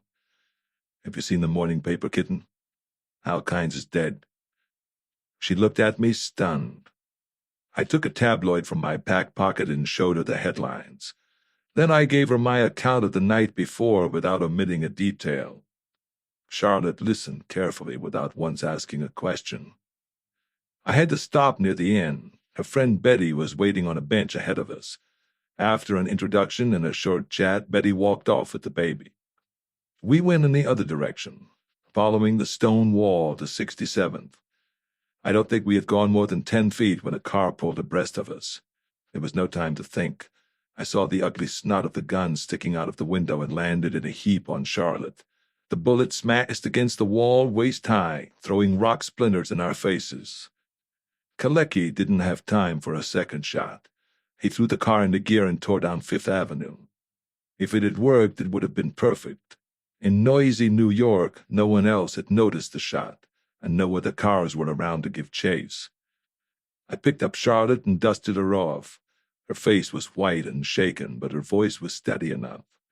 When I was sure she was all right, I searched the dirt at the base of the wall until I found the slug. It was a .45. I pocketed it, and we went on, almost as if nothing had happened. It was a minute or two before Charlotte spoke. You're getting close, Mike. Somebody wants you out of the way. I know. And I know who that was, our friend Kalecki. He's scared. It won't be long now. I put my arms around her shoulders. I could feel her trembling. I'm sorry, darling. I'm used to being shot at. You might have gotten hit. Let me take you home. That spill didn't do you much good. We drove to her place in silence and climbed the stairs instead of waiting for the elevator. It was the maid's day off, and Charlotte fumbled for her key. We went inside, and the chime sounded when we opened the door. She told me to make a drink while she showered. Then she laid a bottle of bourbon on the coffee table and went into the kitchen for ice. While she was gone, I called Pat and told him that Kalecki was still in town, driving a dark blue 41 Caddy and using me for target practice with his .45. I filled him in about our walk in the park and said I'd bring in the slug later for ballistics. He had some news from me, too, news I already expected. The slugs that had killed Eileen and Courage had come from the same gun used on Jack. I hung up and took Kalecki's slug from my pocket. Maybe it would match, maybe not. I wrapped a hunk of metal in a wad of paper, stuck it in my pocket, and poured a couple of drinks. Then I called to Charlotte to come and get it. but she yelled for me to bring it in to her. Maybe I should have knocked. Charlotte was standing beside the bed, completely naked. The drink shook in my hand. She was more beautiful than I had imagined. So damn smooth. She made a grab for the robe on the bed and held it in front of her, but not before I saw a blush suffuse her entire body. She was having as hard a time catching her breath as I was. Her voice trembled slightly when she tried to speak, and her eyes never left mine. I turned my back until she had slipped into her robe, and I handed her the drink. Both of us finished in one swing. It did nothing to the fire inside me. I felt like reaching out and squeezing her to pieces. We put the glasses down. We were very close. One of those moments. She came into my arms in a rush, burying her face at my neck. I tilted her head back and kissed her eyes. Her mouth opened for me, and I kissed her hard. I knew I was hurting her, but she didn't pull away. She returned that kiss with her lips, her arms, and her body. She was on fire, too, trying desperately to get close to me through space that wasn't there anymore. I had my arm around her shoulders and my hands fastened in her hair, crushing her to me. She took her mouth away from mine and lay in my arms, limp, breathing heavily, her eyes closed. Mike, I want you. It was hard to talk, to say what I had to say. Now, darling, it's too beautiful to spoil. Not now. Our time will come, but it must be right.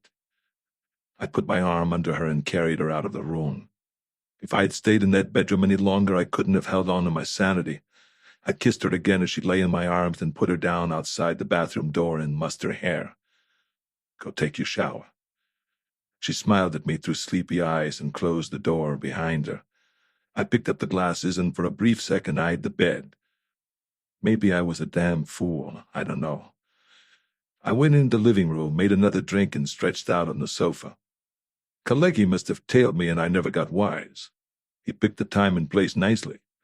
If I hadn't ducked, he would have scored. He did his shooting at point-blank range. George was a smart apple, but I wasn't worried about the police flushing him out anymore. Klei was reserved for me. Charlotte was out and dressed in record time. Neither of us spoke about what had happened, but each knew that it was foremost in the other's mind. She made herself a drink and settled in my arms. Now, let's get back to business, she said. You came to see me for something besides just being nice. What was it? Now, how the hell did you know that? She patted my hand and reminded me that she was a psychiatrist. She couldn't read people's minds, but she could observe behavior and make inferences. Okay, you win, I said. What I want is everything you know about Hal Kines. She came back to earth abruptly at the mention of Kines' name. She thought a minute, then laid it out for me. Hal had been a pre-med student, although now she supposed he was really there to procure women for the vice syndicate.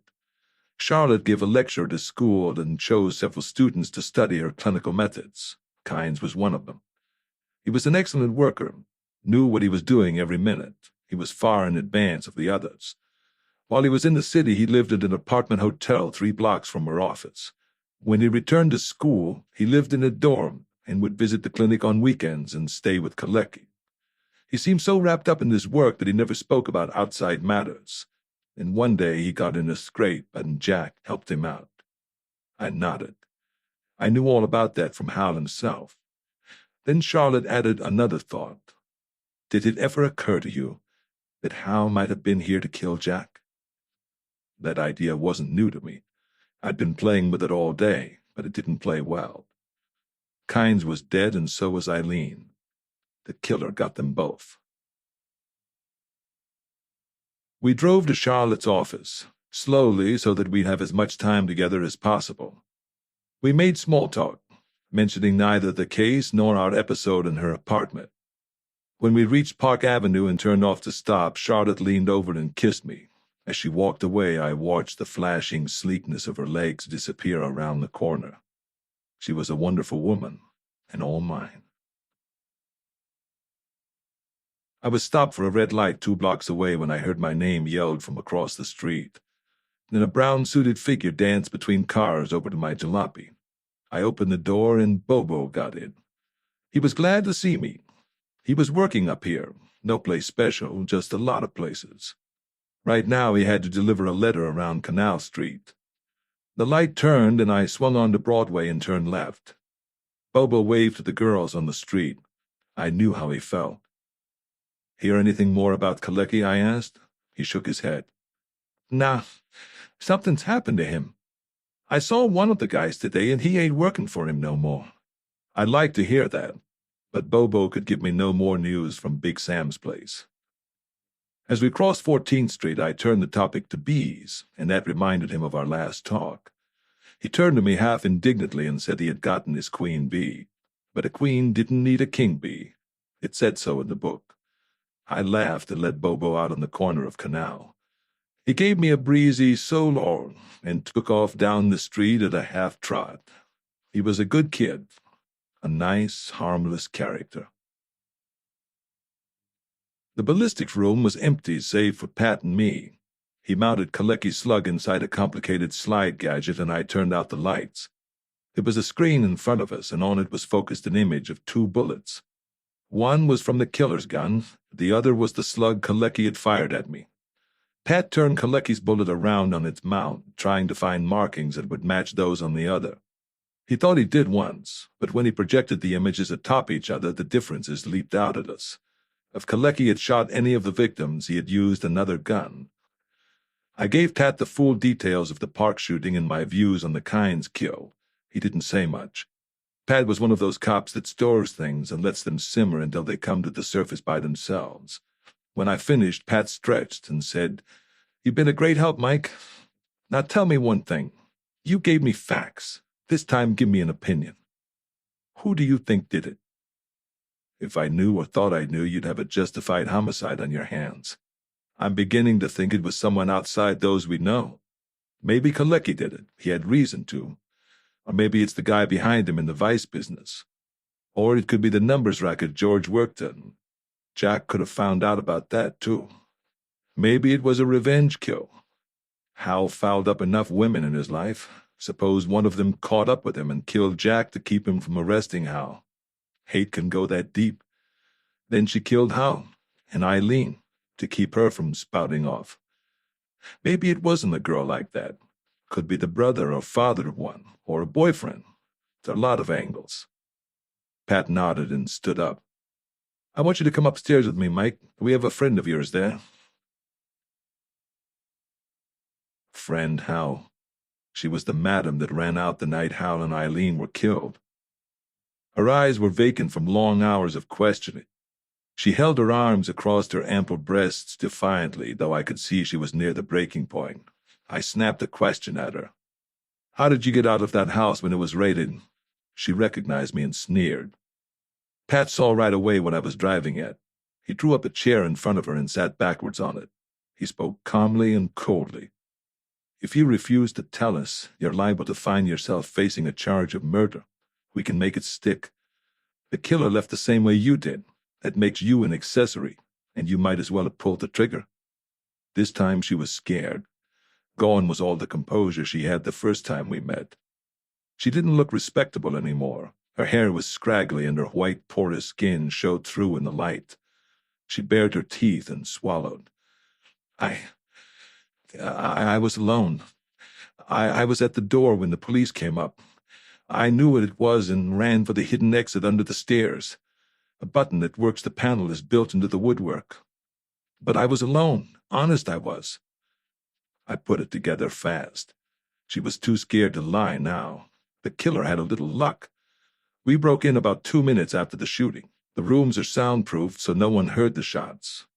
The killer probably figured on mixing with the crowd and leaving when the show was over or before.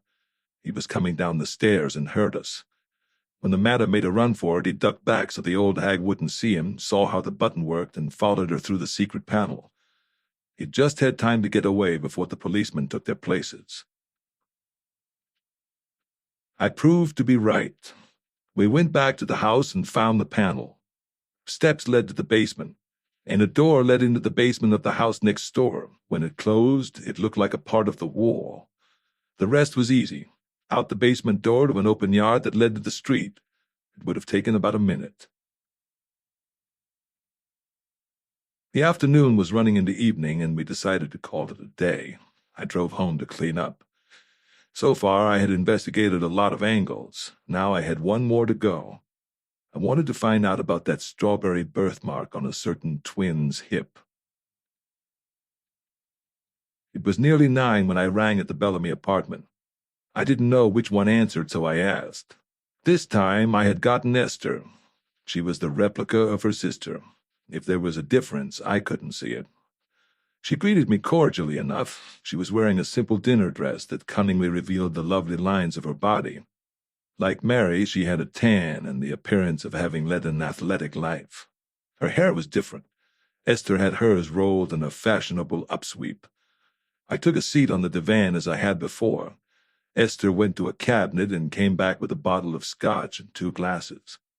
"What is it you wanted me to tell you, Mr. Hammer?" I told her to call me Mike and ask her to tell me what she could about the people at the party. She said she had known Jack casually, not intimately. She didn't know Klei well at all and didn't like him. "Your sister gave me the same impression," I told her. She nodded. "He was grouchy, hardly sociable, I'd say. He didn't strike me as being a gentleman. There was something about his manner that was repulsive." When she crossed her legs, I couldn't think of anything more to ask her. Esther saw my eyes and made the old instinctive move of covering up. It didn't do a bit of good. Just to have something to say, I asked her what she did for a living. I already knew about her stocks and the textile mills in the South. "Why?" she asked. "Are you looking for a rich wife?" I raised my eyebrows. "No, but if I were, I'd be here more often. What about your home?" "About 30 acres in lawn and 10 in second-growth woods. 22 rooms surrounded by a swimming pool, several tennis courts, and usually a dozen ardent swains who never tire of telling me how lovely I am." As she leaned back, she gave me a full view of her breasts. They were as alive as she was. "Would you like to visit me sometime, Mike?" "Sure. When?" "How about this Saturday? I'm having quite a few people up to see a tennis match under the lights. Myrna Devlin is coming, poor girl. She's been broken up since Jack died. And Charlotte Manning." I grinned, and she saw right away what I meant. "Don't get any ideas like that, Mike. Why do you think I'm asking you up as my guest?" I put my drink on the coffee table, then circled it and sat beside her. "I don't know. Why?" She put her arms around my neck and pulled my mouth down to hers. Her arms tightened and I leaned on her heavily, letting my body caress hers. She rubbed her face against mine, breathing hotly on my neck. Whenever I touched her, she trembled. She worked a hand free, and I heard snaps on her dress opening. I kissed her shoulders. The tremble turned into a shudder. Once she bit me, her teeth sinking into my neck. I held her tighter, and her breathing turned into a gasp. My hand found the lamp cord beside the divan, and the place was in darkness. Just the 2 of us. Little sounds, no words. A groan once or twice. The rustle of cushions and the rasping sound of fingernails on broadcloth. The rattle of a belt buckle and the thump of a shoe kicked to the floor. Just breathing and the wetness of a kiss. And silence. After a bit, I turned the light on and let my eyes rove. "What a little liar you are," I said. "No strawberry birthmark, Mary?" Mary chuckled and pulled my hair down on my face. I got up from the divan and poured another drink while Mary readjusted herself. She took the drink from me and swallowed it whole. As I reached for my hat, she peered at me over the empty glass. "I don't know if I can wait until Saturday," she said. "Don't be late."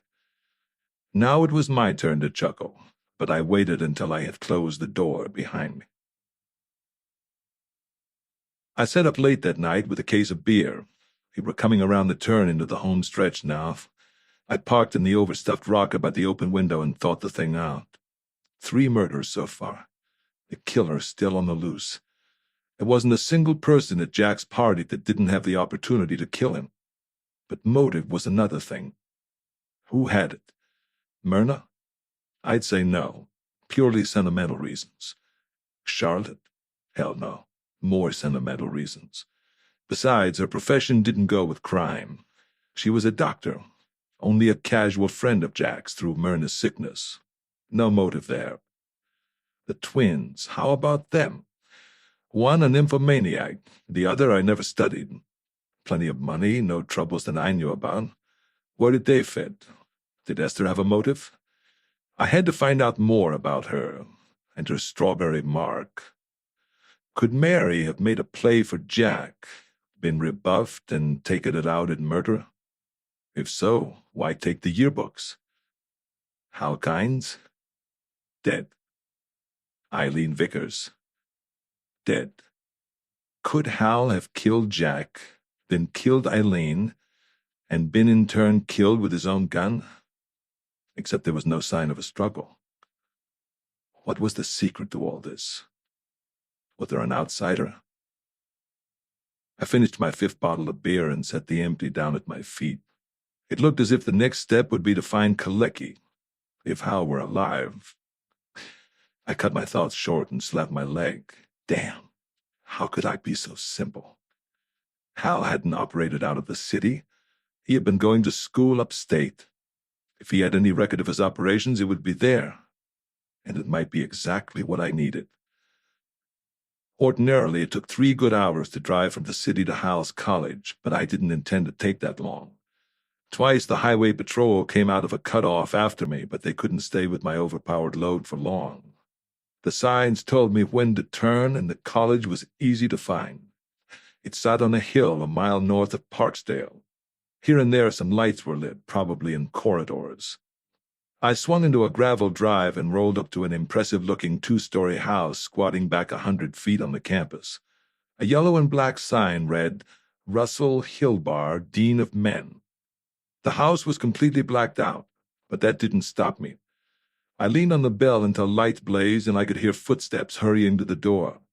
The butler stood there with his mouth open. He had thrown on his working jacket over his nightshirt, and a pair of bare, spindly legs stuck out the bottom.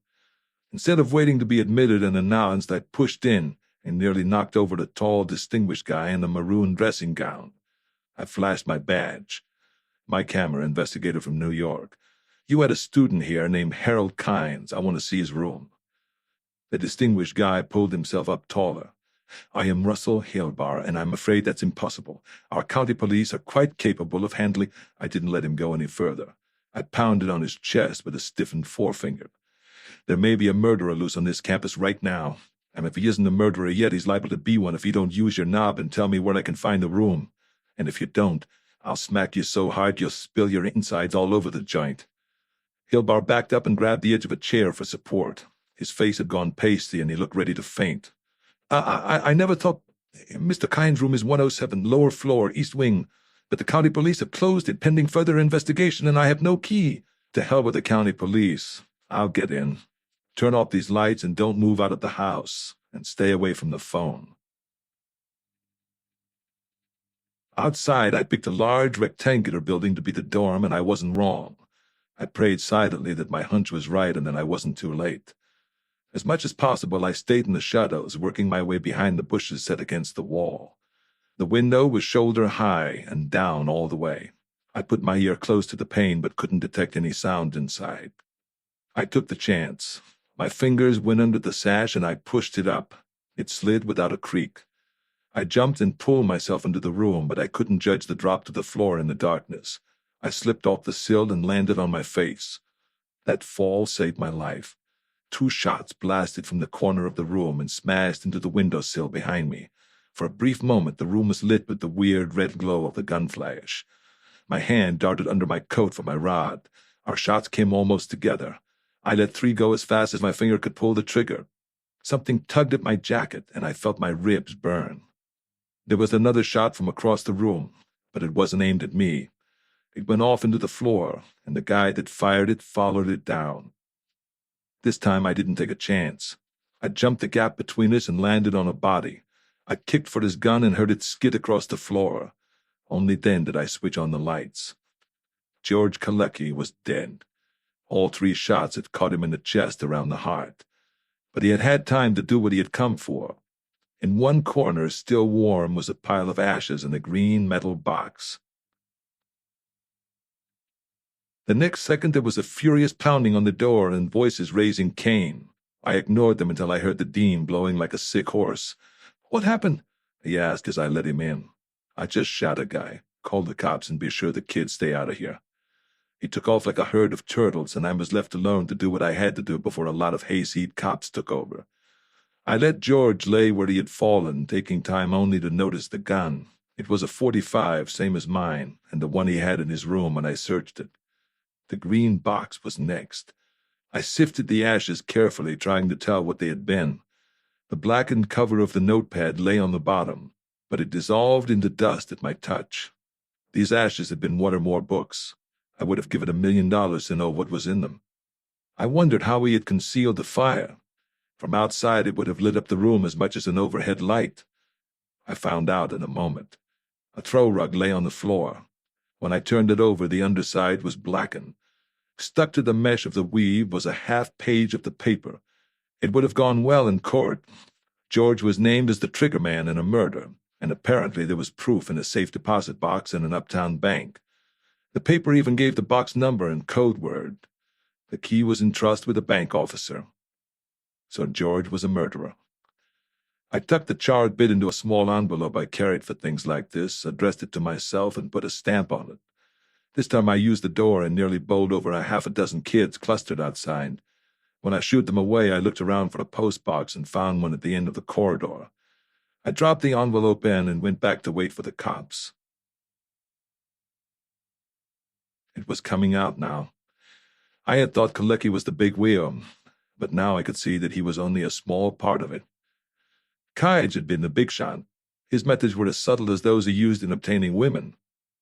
First, he picked on guys with a dubious past, and ones against whom he wouldn't run into much trouble finding evidence. When he had it together, he presented the stuff or a photostat and made the guy work for him. If I could have gotten the information that was burned, we might have broken the filthiest racket in the world. Maybe there were duplicates in the strong box, but I doubted it. Hal probably kept his evidence in different boxes for different people. That way he could use pressure selectively when he had to. Nice thinking, very far-sighted. I felt good about nailing Klei, but he still wasn't the one I wanted. There was an outsider in this case. There had to be. One that nobody knew about, except perhaps those that were dead. The county police arrived, led by their chief, a big, florid-faced farmer who kept his hand on his gun butt and promptly placed me under arrest for murder. 2 minutes later, after some arm-waving, shouting, and bulldozing on my part, he just as promptly unarrested me. To soothe his ruffled feelings, I let him inspect my private operator's license, my gun permit, and a few other items of identification.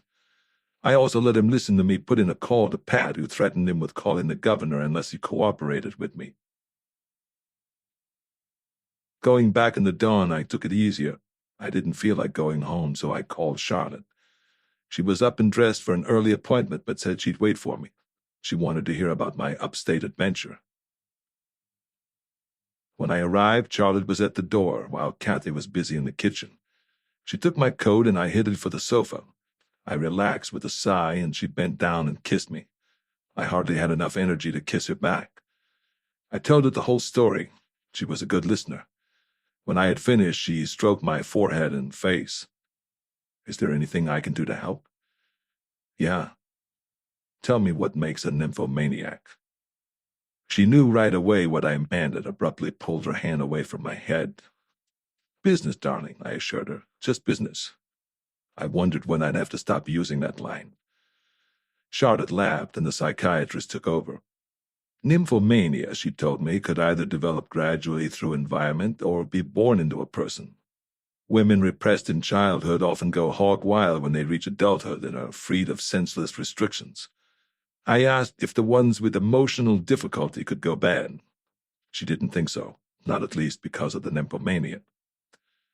"If a nymphomaniac is rebuffed," she said, "instead of killing the one who spurned her, she simply finds another with whom to become emotionally entangled. It's quicker, besides being more effective. The new person renews her. See? I got what she was driving at, but there was something else. What about Esther?" She laughed again. "Mary is beyond help. She likes to be the way she is, but Esther has seen so many of Mary's escapades that she has a tendency to turn away from love. Esther's charming, all right, just about everything her sister is, without the craze for men. I'll have to meet her, I said. By the way, are you going to their place this weekend? Charlotte said she would be late, but wouldn't miss the tennis match. I heard it through a fog, and her hand on my head was the last thing I remembered until I looked at my blurry watch at 4 that afternoon. Kathy heard me stir and came into the room with a tray of bacon, eggs, and coffee. While I was eating, I called Myrna and arranged to pick her up on Saturday morning. Then I started browsing through some of Charlotte's books. One was a honey called Hypnosis as Treatment. It gave the procedure for putting a patient into a state of relaxation, inducing hypnosis and suggesting self-treatment. Charlotte came in when I was on the last chapter. She kissed me and whipped up a scotch and soda. When I had downed it, I asked Kathy for my hat and coat. Charlotte looked disappointed. She had wanted me to stay for dinner, at least. Not tonight, honey. I have a job for my tailor and want to get cleaned up. I pointed to the bullet hole in my coat. Charlotte got a little white when she saw how close it had come. Are you hurt, Mike? Hell no. Got a bullet burn across the rib, but it never broke skin.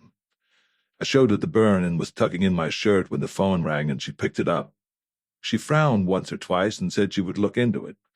When she hung up, she seemed troubled, but assured me it was only a client who had had a relapse. She'd prescribe a sedative and see him in the morning. As I started to leave, she put her arms around me. Hurry back, Mac. I kissed her again and was out the door while I could still make myself go. Downstairs, I spotted a barber shop on the corner and decided a shave and a haircut would be a good start on cleaning up. 20 minutes later, I got the car rolling and turned across town toward Broadway. I didn't get far before I heard sirens and saw Pat leaning out the side window of a squad car racing uptown. Further down the avenue, another siren was blasting a path northward. It was more of a hunch than anything else, but I thought I should follow. Up ahead, I saw the white top of Pat's car slow and turn into a side street. This time I had to park a block away. I flashed my badge and card to the patrolman on the corner and hurried to the little knot of people gathered outside of a drugstore. Pat was there with what looked like the whole homicide bureau. I nodded to him and followed his eyes down to the crumpled figure on the sidewalk. Blood had spilled out of a single hole in the back, staining the shabby coat a deep maroon. Pat told me to go ahead, and I turned to face. Bobo Hopper would keep bees no more. Know him? Pat asked. Yeah. Well, Bobo Hopper. Hell of a nice guy who'd never heard anything in his life. He used to be one of Kalecki's runners. Pat shook his head. He was shot with a .45, Mike. And there's something else now. Heroin. Pat took me inside the drugstore. The fat little druggist was babbling to a battery of detectives, probably telling his story for the 5th time. He had been sweeping under the counter when Bobo walked in looking worried and said he needed a prescription filled. He showed the druggist a broken box and said he would lose his job if he didn't deliver it. Bobo had wanted the man to check the powder that was coming out the sides and give him enough of the same stuff to refill the box. The druggist was pretty sure what it was, but he tested it anyway. Then he called the police. He tried to stall, but was afraid Bobo might have a gun. So he filled the box with boric acid and charged Bobo $1. When Bobo left, the guy came around the counter and tried to see where he was going. Before the druggist got to the door, Bobo was down and not moving. He hadn't seen anyone running off or heard a shot. Pat stroked his cheek. How about a car? Did he go by? The little druggist squinted. Once he started to speak, stopped and, reassured, said, Yes, now that you remind me, I think one went by just before I got to the door. Yes, I'm sure of it. Very slow, and it was turning, but not so slow that he could remember the make or plate number. Pat and I went outside and checked the bullet angle. From the position of the body, the killer had been going toward Lexington when the shot was fired. The packet of boric acid, now a blood red, lay underneath Bobo's hand. Sticking out of his pocket was a booklet on raising bees. Silencer, Pat said. I'll give you 10 to 1 it's the same gun. What do you make of it, Mike? I don't know. If Kalecki were alive, it would involve him even deeper. First prostitution, now dope. That is, if Bobo was still working for Kalecki. He said not, and I believed him. I thought Bobo was too simple to try to deceive anyone. I'm not so sure now. When Kalecki was shot at in his home, the killer pulled the trigger. Why? Even then, Kalecki was on the spot for something. What we want is the answer to the question of why he was shot at. I think I might have found something in Kines' room that could help. I told Pat about the charred paper I had mailed to myself. Then we walked to my car and headed for my apartment. The mailman was just coming out when we got there. I opened the envelope and showed the paper to Pat. He knew the ropes. In 3 phone calls, we had a court order and a priority appointment at the bank. It was there, all of it. Kines had evidence enough to hang Kalecki 12 times over. I was really happy now that I had put a slug into him. The rat had had his fingers in every vice there was and a few new ones. But nothing else. Nothing pointed toward the killer. Pat scooped the stuff into a large envelope, signed for it, and left. Outside, he thanked me. I had an idea you might be holding on to me, Mike, so I wasn't going to tell you this, but since you're playing it square, I'll let you in on something. He took a pad from his pocket and flipped it open to some names. A couple were ex-cons. Another was a society dame. Some I didn't recognize. One thing ties them together, Pat said. Heroin. Each one is in a sanitarium, and none will reveal the supplier. We did get this, though. The stuff was delivered by a half-witted little guy who didn't know from nothing. I didn't have to say Bobo, but he nodded as if I had. Pat saw the same chain I did. Bobo and Kalecki, Kalecki and Hal and Eileen and Jack. Jack had started it going, and the killer knocked him off, but the killer had to cover up something else. From then on, it was a vicious circle, and we were right in the middle of it.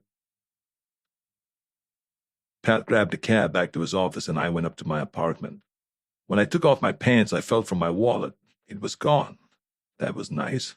200 berries in it and no expense account. I put my pants back on and went down to the car. Not there, either. I might have dropped it in the barber shop, but I'd paid the bill with change I had in my side pocket.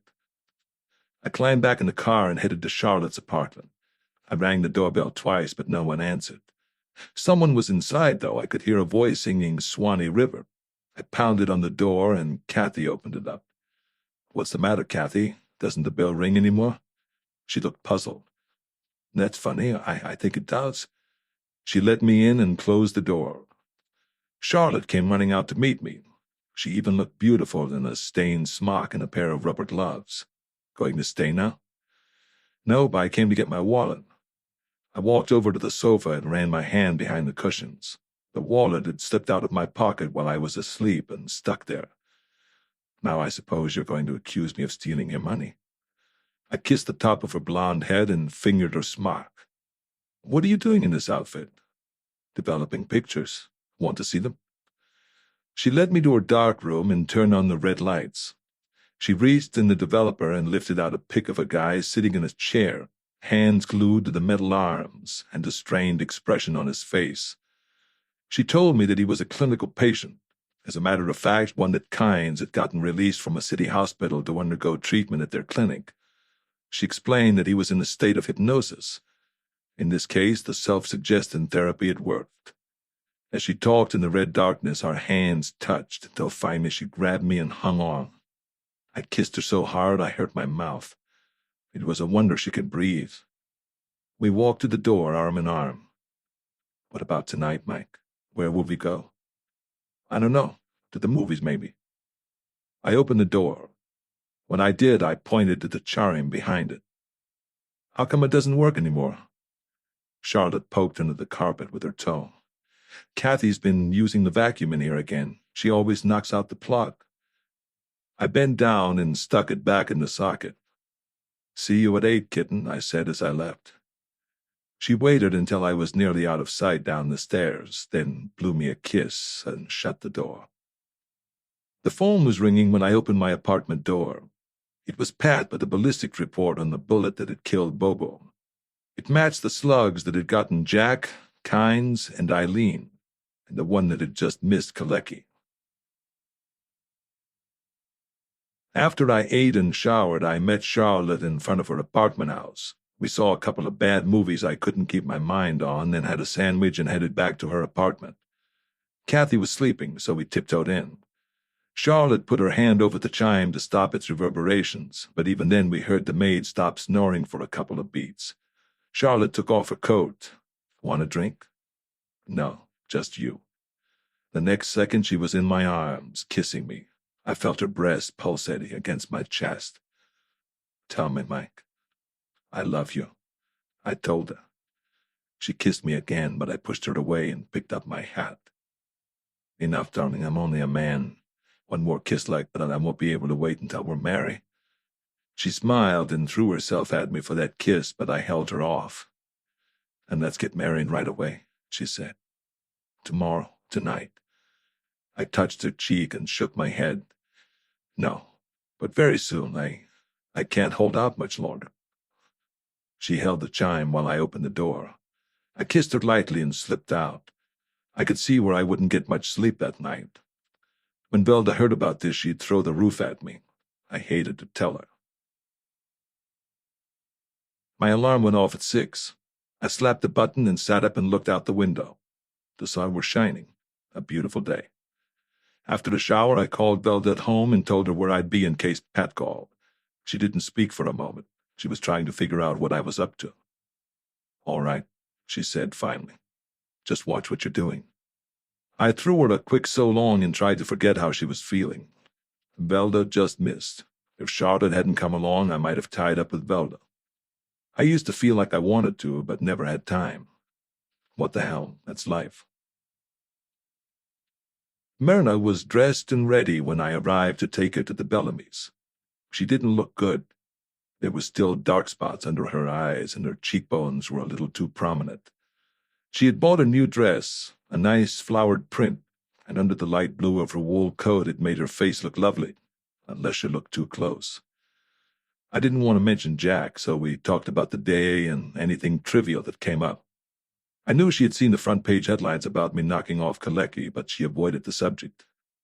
20 minutes later, we pulled into the private drive of the Bellamy estate. I had thought we'd be early, but there were 24 others there before us. One of the twins came out to meet us. I didn't know which one until she said, "Hello, sissy." She had on a halter and a pair of shorts that were so tight every line of her body showed through, and she knew it. I couldn't get my eyes off her legs, and walking up to the house she kept brushing against me. That had to cease. I shifted Myrna's grip over to keep a barrier between us, and Mary broke into a giggle. At the house, she turned Myrna over to a maid, then showed me to a room with a 4-poster bed smack in the middle of it. I dropped my bag on it and pulled out a pair of slacks.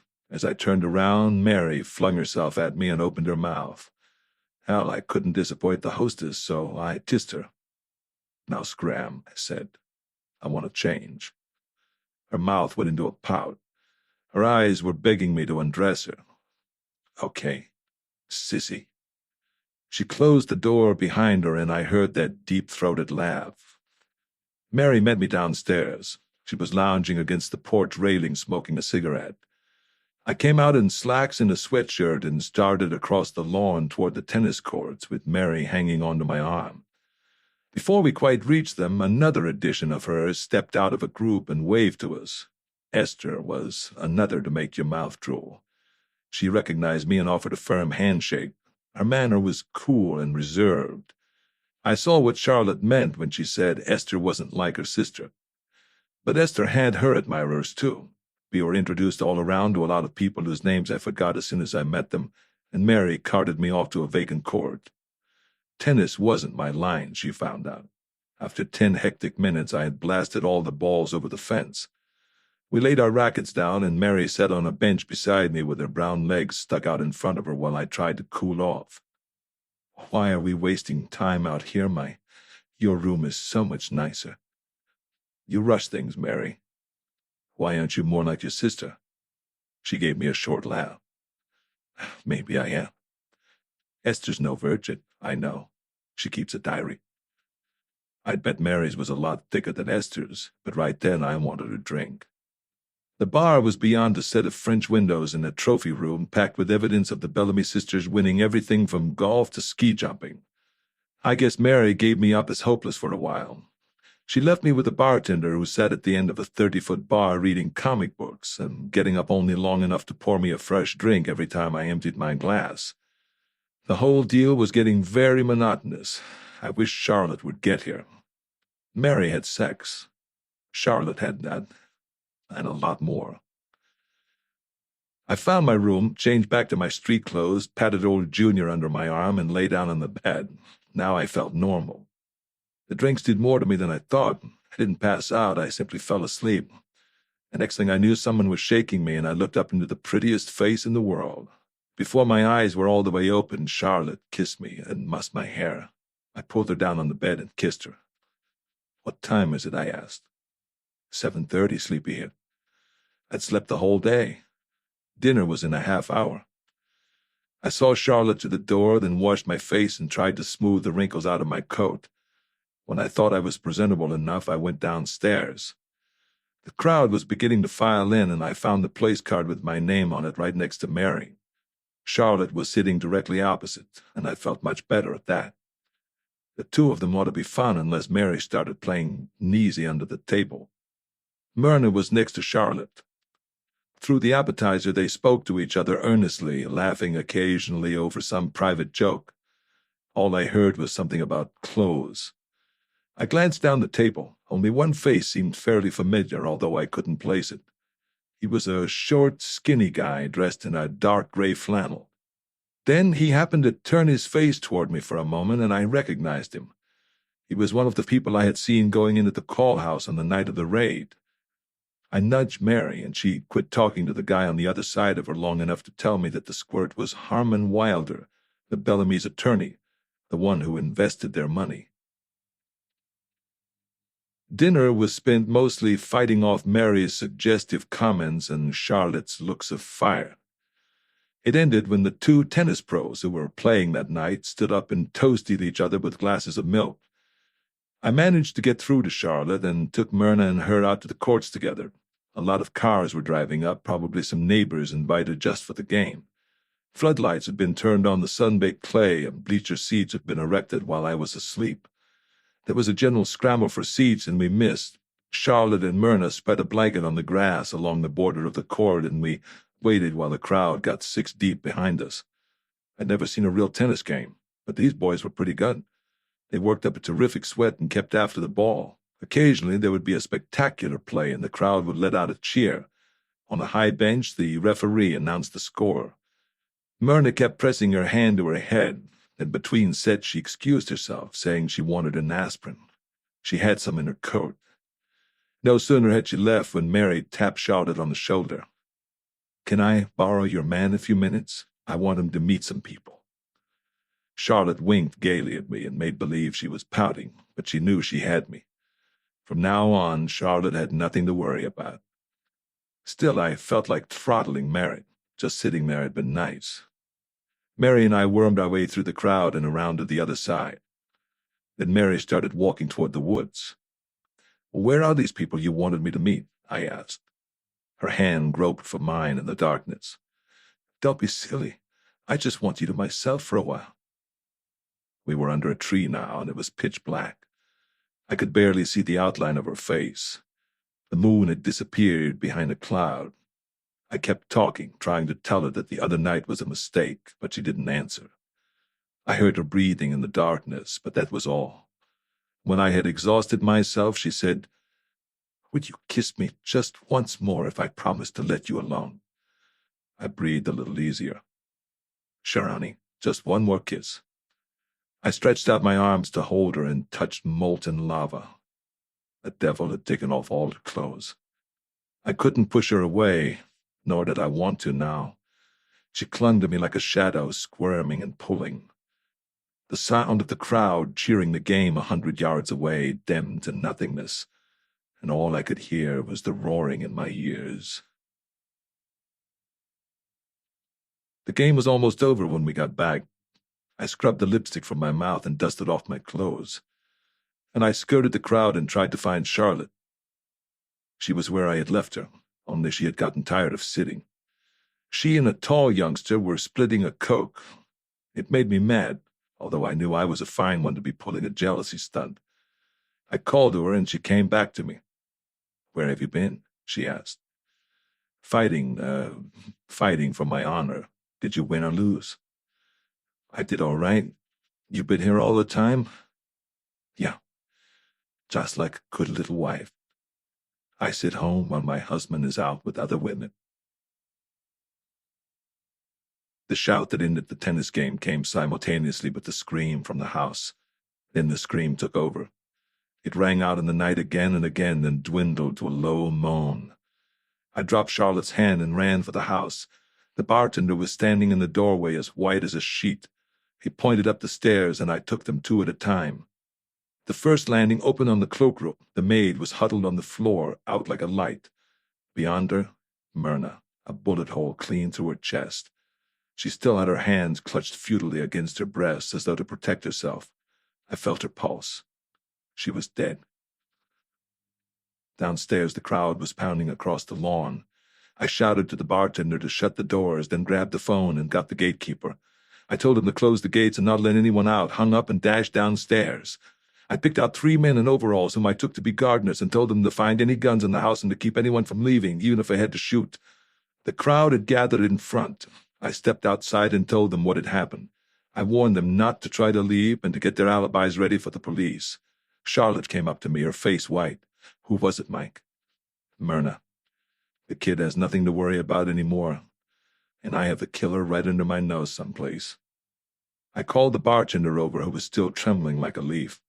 No one had come in except Myrna, at least while he was there. He had gone out for a beer, but it was just for a minute, he assured me. A minute was all it would have taken for the killer to follow Myrna in, but he couldn't have gotten out this way without being seen. The house was built in 2 sections, this part an addition to the other. The only ways in were through the French windows, the back door, or the one connecting door to the other section. The windows were bolted, so was the back door. The twin doors between the 2 sections of the building were firmly in place and locked. I looked for other possible entries, but there were none. If that were so, I could still have the killer trapped somewhere inside. Quickly, I raced up the stairs. The maid was coming to, and I helped her to her feet. She was pasty-faced and breathing hard, in no condition to answer questions. I shouted down to Charlotte to call Pat Chambers and get him here fast. He could call the local cops later. Mary and Esther came up and half-carried the maid downstairs to a chair. I went into the murder room and closed the door behind me. I didn't worry about fingerprints. My killer never left any.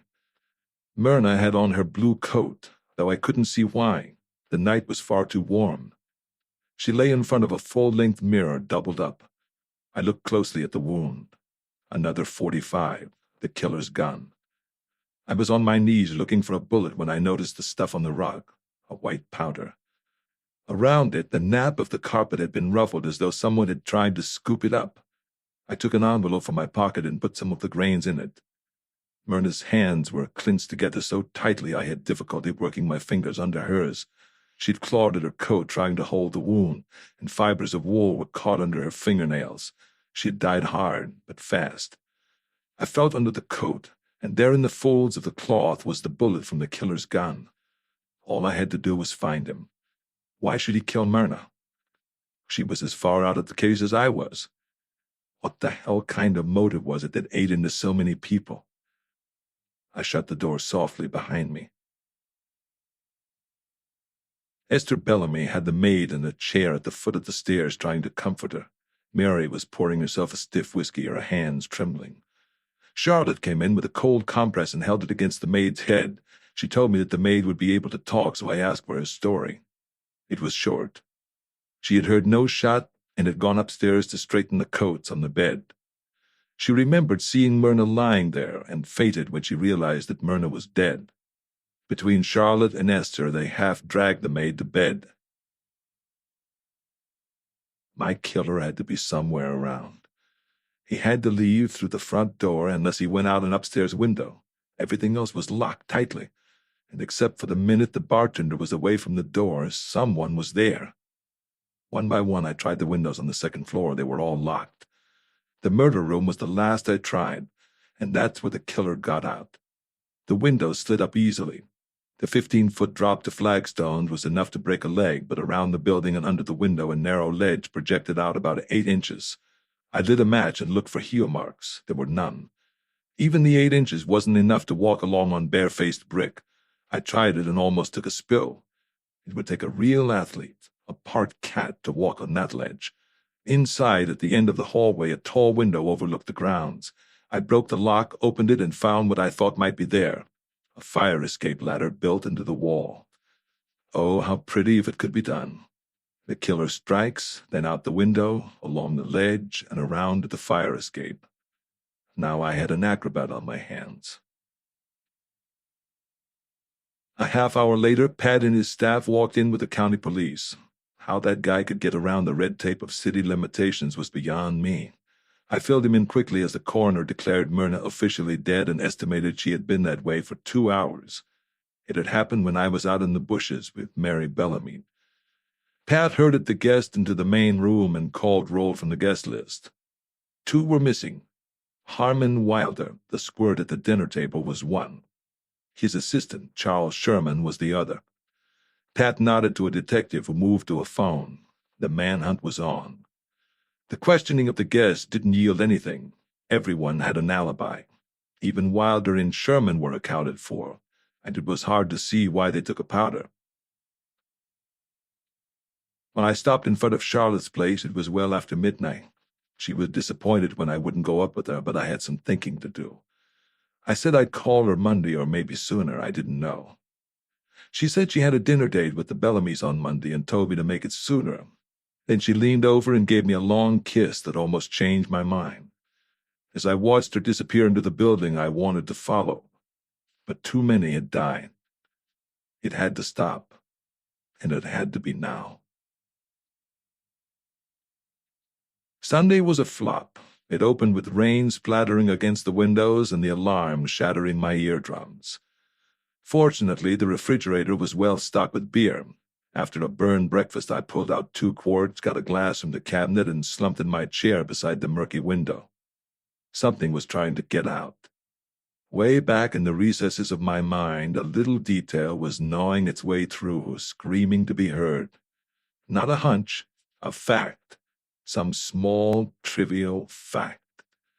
I tried more beer, but the answer wouldn't come. I never noticed the passage of time until all of a sudden the refrigerator was empty and I fell in bed exhausted. That night I dreamed the killer was laughing at me. A killer whose face I couldn't see. I dreamed that the killer had Jack and Myrna and the rest hanging in chains while I tried in vain to beat my way through a thin partition of glass with a pair of .45s. The killer was unarmed, laughing fiendishly as I raved and cursed, but the glass wouldn't break. I never got through. Monday was no better than the day before. I awoke with a bad taste in my mouth, and the rain was coming down in buckets. I couldn't stand being holed up any longer, so I shaved, got dressed, and went out to eat. It was noon then. After, I dropped in a bar and ordered 1 highball after another. The next time I looked at a clock, it was nearly 6. That was when I reached in my pocket for a pack of cigarettes. My hand brushed the envelope with the powder I had found next to Myrna. I could have kicked myself. I asked the bartender where the nearest drugstore was, and he directed me around the corner. The druggist was getting ready to close, but he didn't argue with the look in my eyes. It didn't take long. He handed the envelope back to me with a suspicious glance. On it, he had written 1 word: heroin. I looked in the mirror behind the counter. What I saw turned the blood in my veins to liquid ice. I saw my eyes dilate. The mirror, and that 1 word. I shoved the envelope into my pocket viciously and handed the druggist a fin. I couldn't talk. There was a crazy job bubbling inside me that made me go hot and cold. Now I knew who the killer was, and I was happy. I took a last drag on my cigarette and flipped it spinning into the gutter, then turned and walked into the apartment house. Someone made it easy by not closing the lobby door tightly. No use taking the elevator, there was still plenty of time. I walked up the stairs, wondering what the finale would be like. The second pick opened the door.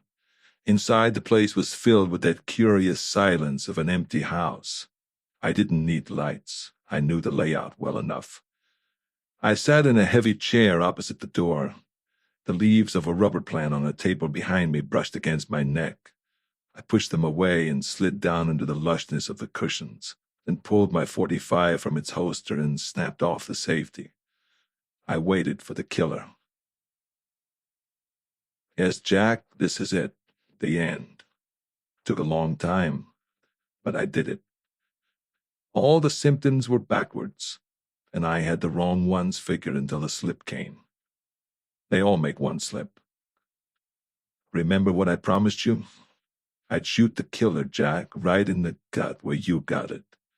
Right where everyone could see what he had for dinner. Deadly. But he wouldn't die fast. It would take a few minutes. No matter who it turned out to be, Jack, I'd get your killer. No fanfare except the blast of an unsilenced .45 going off in a small, closed room. But before I do it, I'll make the killer sweat and tell me how it happened, to see if I hit it right. The door opened. The lights flicked on. I was slumped too low in the chair for Charlotte to see me. She took off her hat in front of the wall mirror. Then she saw my legs sticking out. Even under the makeup, I could see the color drain from her face. Yes, Jack, Charlotte. Charlotte the beautiful, Charlotte the lovely, Charlotte who walked people's babies in the park. Charlotte whom I wanted to crush in my arms and feel the wetness of her lips. Charlotte of the body that was fire and life and soft velvet. Charlotte the killer. She smiled at me. It was hard to tell that it wasn't forced, but I knew it. And she knew why I was here. The .45 was leveled at her stomach. She was almost radiant when she spoke. My darling, oh, baby, I'm so glad to see you. You didn't call that I've been worried. She started walking toward me. And please, Mike, don't clean that awful gun here. It scares me. It should, I said. She stopped a few feet away, her gaze fixed on mine, her brows creased in a frown. If it were anyone but me, they'd have never known she was acting. She was good. The play was perfect, and she wrote, directed, and acted all the parts. The timing was exact. The strength and character she put into every movement, every expression, every word was a crazy impossibility of perfection. Even now she could almost make me doubt, but I shook my head. It's no good, Charlotte. I know. Her eyes opened wider. She remembered my promise to Jack. She couldn't forget it. She walked to an end table and picked a cigarette from a box, then lit it with a steady hand. The gun never left her for a second. Let me tell you, Charlotte, I was a little slow catching on, but I got it finally. It was the last kill. They were all so different, so damn cold-blooded that I had it figured for a kill-crazy hood or an outsider. You were lucky. Nothing seemed to tie up. It jumped around from one thing to another, yet every one of those things were part of the same basic motive. Jack was a cop and getting close, but he didn't know who he was getting close to until you held a rod on him and pumped one into his intestines. That was it, wasn't it? She looked pathetic standing there. Twin tears rolled down her cheeks, so pathetic and helpless, as though she wanted to stop me, to tell me how wrong I was. But I went on. It was you and Hal first. No, just you alone. Your profession started it. Oh, you made money, but not enough. You wanted wealth and power. Not to use it, but just to have it. So you found a way to increase your bank account and charge it to business, a way in which you'd never be caught. But a dirty way. The dirtiest way there is, almost. The sorrow drifted from her eyes, and there was something else in its stead. It was coming now. I couldn't tell what, but it was coming. She stood straight and tall as a martyr, exuding beauty and trust and belief. Her head turned slightly, and I saw a sob catch in her throat, like a soldier. Her stomach was flat against the belt of her skirt. She let her arms drop simply at her sides, her hands asking to be held and her lips wanting to silence mine with a kiss. It was coming, but I dared not stop now. I couldn't let her speak or I would never be able to keep my promise. Your clientele was wealthy, proud. You treated them, eased their mental pain, but with drugs, heroin.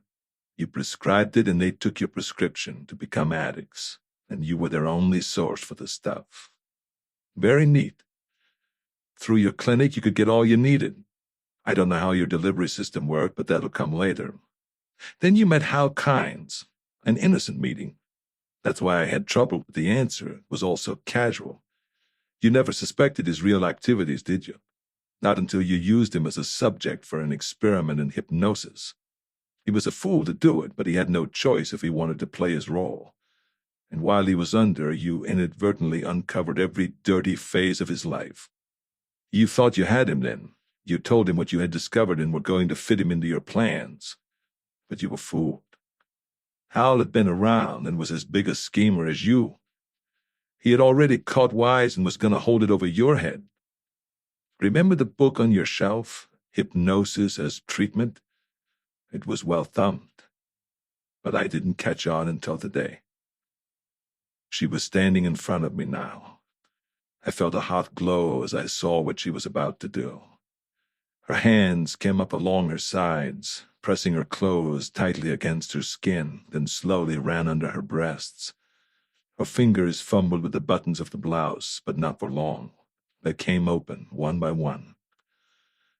He and Hal each waited for the other to make a break. That's where Jack came in. He was shrewd. Sure, he helped Hal out of a small jam, but something aroused his suspicions, and all the while he pretended to be helping Hal, he was really investigating him.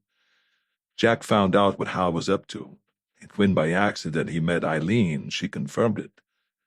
Jack knew about the show through her, and since Hal was the brains of the outfit, knew he'd be there too. But let's jump back a bit. Jack wanted to see you about something during the week. You yourself told me that. He didn't suspect you, but thought that you might be able to keep tabs on Hal. But on the night of the party, you saw the yearbooks and guessed why Jack had them. You were afraid that if he exposed Hal, Kines would think you were behind it and take you down too. So you came back. When your maid went to bed, you simply unplugged the chime behind the door and left. What did you do? Swipe Jack's key before you left? Then you got him in the bedroom. You shot him and watched him die. And while he tried to pull himself toward his gun, you studied a man facing death. He drew the chair back inch by inch until his body gave up. Then you went home. That was it, wasn't it? There could be no other way. Now there were no more buttons. Slowly, ever so slowly, she pulled the blouse out of her skirt. It rustled faintly as silk does against wool. Then the cuff snaps, and she shrugged the blouse from her shoulders and let it fall to the floor. She wore no bra. Lovely shoulders, soft curves of hidden muscles running across her body, little ripples of excitement traversing the beautiful line of her neck, breasts firm and inviting. She was young, delicious, and exciting. She shook her head until her hair swirled in blonde, shimmering waves down her back. But in one of the yearbooks you took from Jack's, there were notations about Eileen under her picture. You knew then that murder couldn't stop at Jack, and saw how to cover one killing with another. You told Hal what you found, and set him to threaten Eileen and followed him in. Then, while the show went on, you killed them both, thinking the murders would have to be hushed and the bodies disposed of if the syndicate wanted to stay in business. You were right there. Somebody would have taken care of it if we hadn't come along so fast. When we crashed the joint, you saw the madam run for it and followed her. She never knew it, did she? How damned lucky you were. No one thought to ask you for an alibi that night, but I bet you had a honey prepared. Let's not leave out Klei. He found out about you. Maybe Hal got drunk and talked in bed. That's why Klei was so surly at the party. He was worried and sore at Hal. Hal told you that George knew, so you tried to pot him. The only time you missed. But George couldn't go to the cops, so he tried to implicate me to get me in on the ball before the killer got him. While we were walking in the park, Kalecki wasn't shooting at me, it was you he wanted. He tailed me, figuring I'd lead him to you. He couldn't be sure you didn't know about the evidence Hal had on him, so he had to take a chance. Tough. I got him first. If he hadn't shot at me, I wouldn't have killed him. And he would have talked all right. You were lucky again. Her fingers were sliding the zipper of her skirt, the zipper and a button. Then the skirt fell in a heap around her legs. Before she stepped out of it, she pushed the half slip down, slowly so I could get the entire effect. Then together she pushed them away with a toe. Long, graceful, tanned legs. Legs that were all curves and strength and made me see pictures that I shouldn't see anymore. Legs of a golden color that needed no stockings. Lovely legs that started from a flat stomach and rounded themselves into thighs that belonged more in the imagination than reality. Passionate legs. All that was left for the transparent panties. And she was a real blonde. Then Bobo Hopper. You didn't plan his death. He was only a simple guy who made a mistake. One day he dropped a package he was delivering for you and panicked. He was afraid he'd lose his job. Meanwhile, the client panicked too. He called you and said the messenger hadn't shown up. I was in your apartment when you got the call, remember? When I left, you followed the route you knew Bobo would be taking. You saw him go into the drugstore, waited, and shot him when he came out, just to be safe. No, your alibi won't work. Kathy was home and never saw or heard you leave. You pretended to be working in the darkroom and no one ever disturbed you there. You detached the chimes and left and came back without Kathy being any wiser. But you forgot to reconnect the chimes. I did it, remember? I came back from my wallet and there you were with a perfect alibi. Even then I didn't get it, but I started narrowing it down. I knew there was a motive that tied the thing up. Pat has a list of addicts and sanitariums. Maybe now we'll get something from them that will lay it at your feet. Myrna was next. Another one you didn't plan, but it had to be. And when I left you at the tennis game, it gave it a chance. When did the danger of her leaving occur to you? Immediately, I bet, like Bobo. Your coat was the same color as Myrna's, but with a fur collar. And you knew she loved clothes and might try it on. You couldn't afford that chance because there might be traces of heroin in your coat pocket. You were delivering it to Harmon Wilder and Charles Sherman. That's why they ran, because they had the junk on them. But you were a little too late. Myrna found some stuff in your pocket and knew what it was. She should. Until Jack came along, she lived on it. You found her with the stuff in her hand and shot her. Then you took your coat off her, threw it on the bed with the others, and put Myrna's on her while she lay there. As for powder burns, simple. Pull the nose out of a slug and fire the gun at her body as a blank. You even dropped the slug that went through her in the folds of her coat. Have you burned your coat yet? I bet, since it had powder burns on. But some of the blue fibers were still under her fingernails from a coat the same color as yours. That in the mirror was the final clue. That and the heroin you missed. A girl stands in front of a mirror for just one thing, especially in a room full of clothes. I don't know where you got your luck, Charlotte. You came in while the bartender was getting a beer, but you couldn't afford to be seen going out. So you took the ledge around the building to the fire escape like a human fly. I was too broad to make it, but you weren't. You took your shoes off, didn't you? That's why there were no marks on the cement. During the excitement of the game, no one noticed you leave or return. Maybe no jury would convict you on that, but I would, Charlotte. I'm the jury now, and the judge, and I have a promise to keep. Beautiful as you are, as much as I almost loved you, I sentence you to death. Her thumbs hooked in the fragile silk of the panties and pulled them down. She stepped out of them as delicately as one coming from a bathtub. She was completely naked now, a suntanned goddess giving herself to her lover. With arms outstretched, she walked toward me. Lightly, her tongue ran over her lips, making them glisten with passion. The smell of her was like an exhilarating perfume. Slowly, a sigh escaped her, making the hemispheres of her breasts quiver. She leaned forward to kiss me, her arms going out to encircle my neck. The roar of the 45 shook the room. Charlotte staggered back a step. Her eyes were a symphony of incredulity, an unbelieving witness to truth. Slowly, she looked down at the ugly swelling in her naked belly where the bullet went in. A thin trickle of blood welled out. I stood up in front of her and shoved the gun into my pocket. I turned and looked at the rubber plant behind me. There on the table was the gun, with the safety catch off and the silencer still attached. Those loving arms would have reached it nicely. A face that was waiting to be kissed was really waiting to be splattered with blood when she blew my head off. My blood. When I heard her fall, I turned around. Her eyes had pain in them now.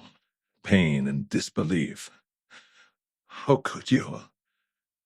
I only had a moment before talking to a corpse, but I got it in. It was easy, I said.